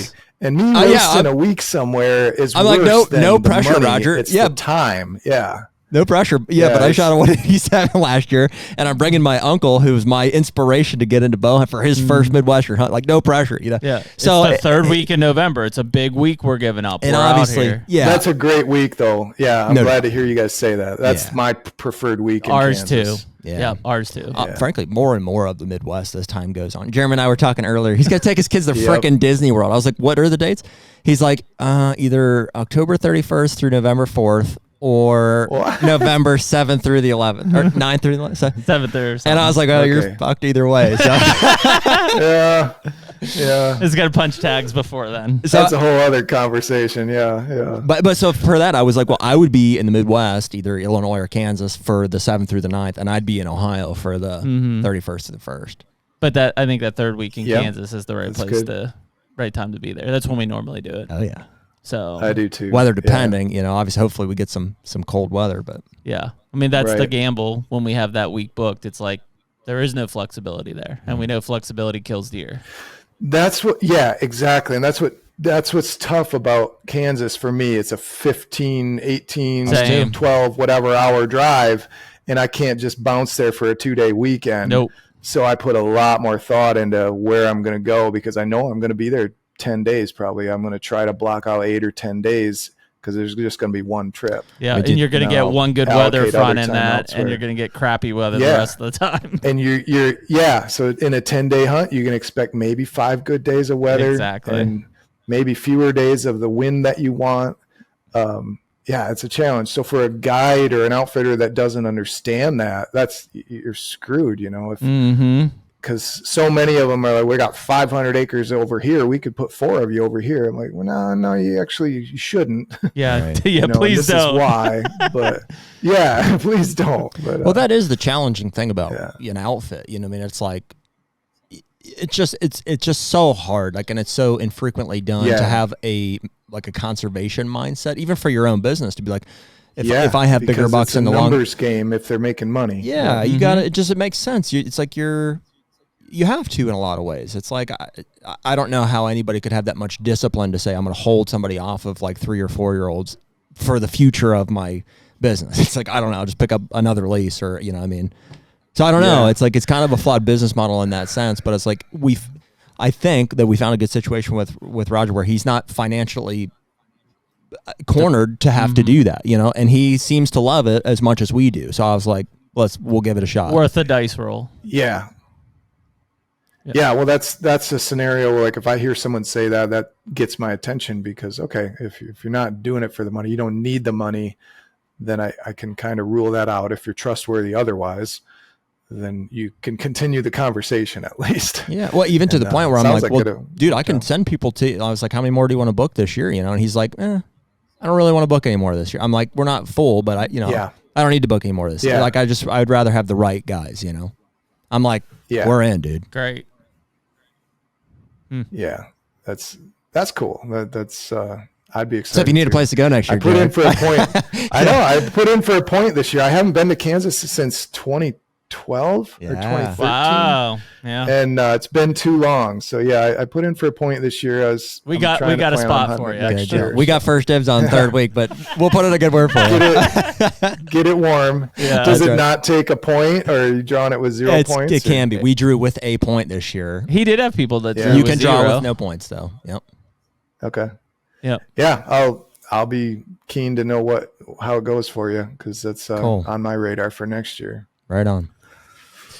Yeah. Well, cool, man. Well, dude, we appreciate you chatting deer This with was us. great, man. Just Yeah, like really that, man. It appreciate was it. like, I don't know, 2 hours and 45 minutes plus technical has challenges, it, like 3 hours. I'm like, glad we got that worked out. just like that.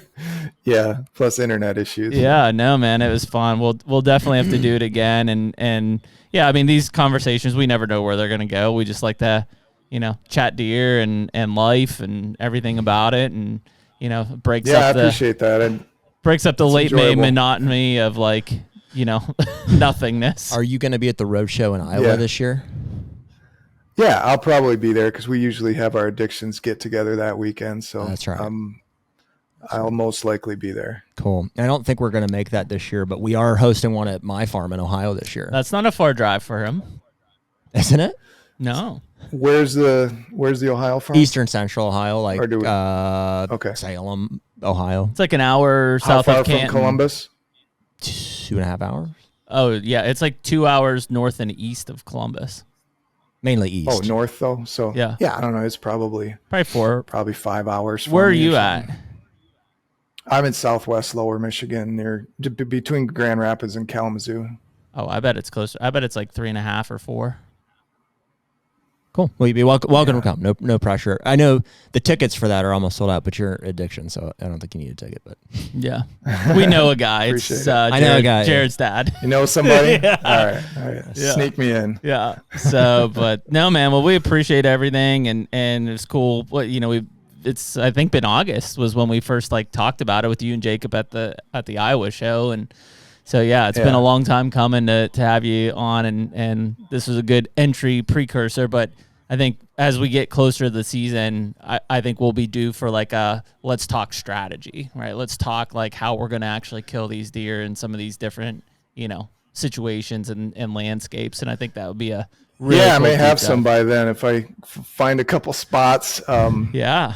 I'll have more of an idea of what I'm going to do. So yeah. Perfect, man. Well, we appreciate everything, and I guess so. Yeah, thanks, guys. You've got your business there. Anything else you want to plug while we got you for if you want people to check you out or check? Are you still doing the Next Buck stuff? It's still out there, I guess.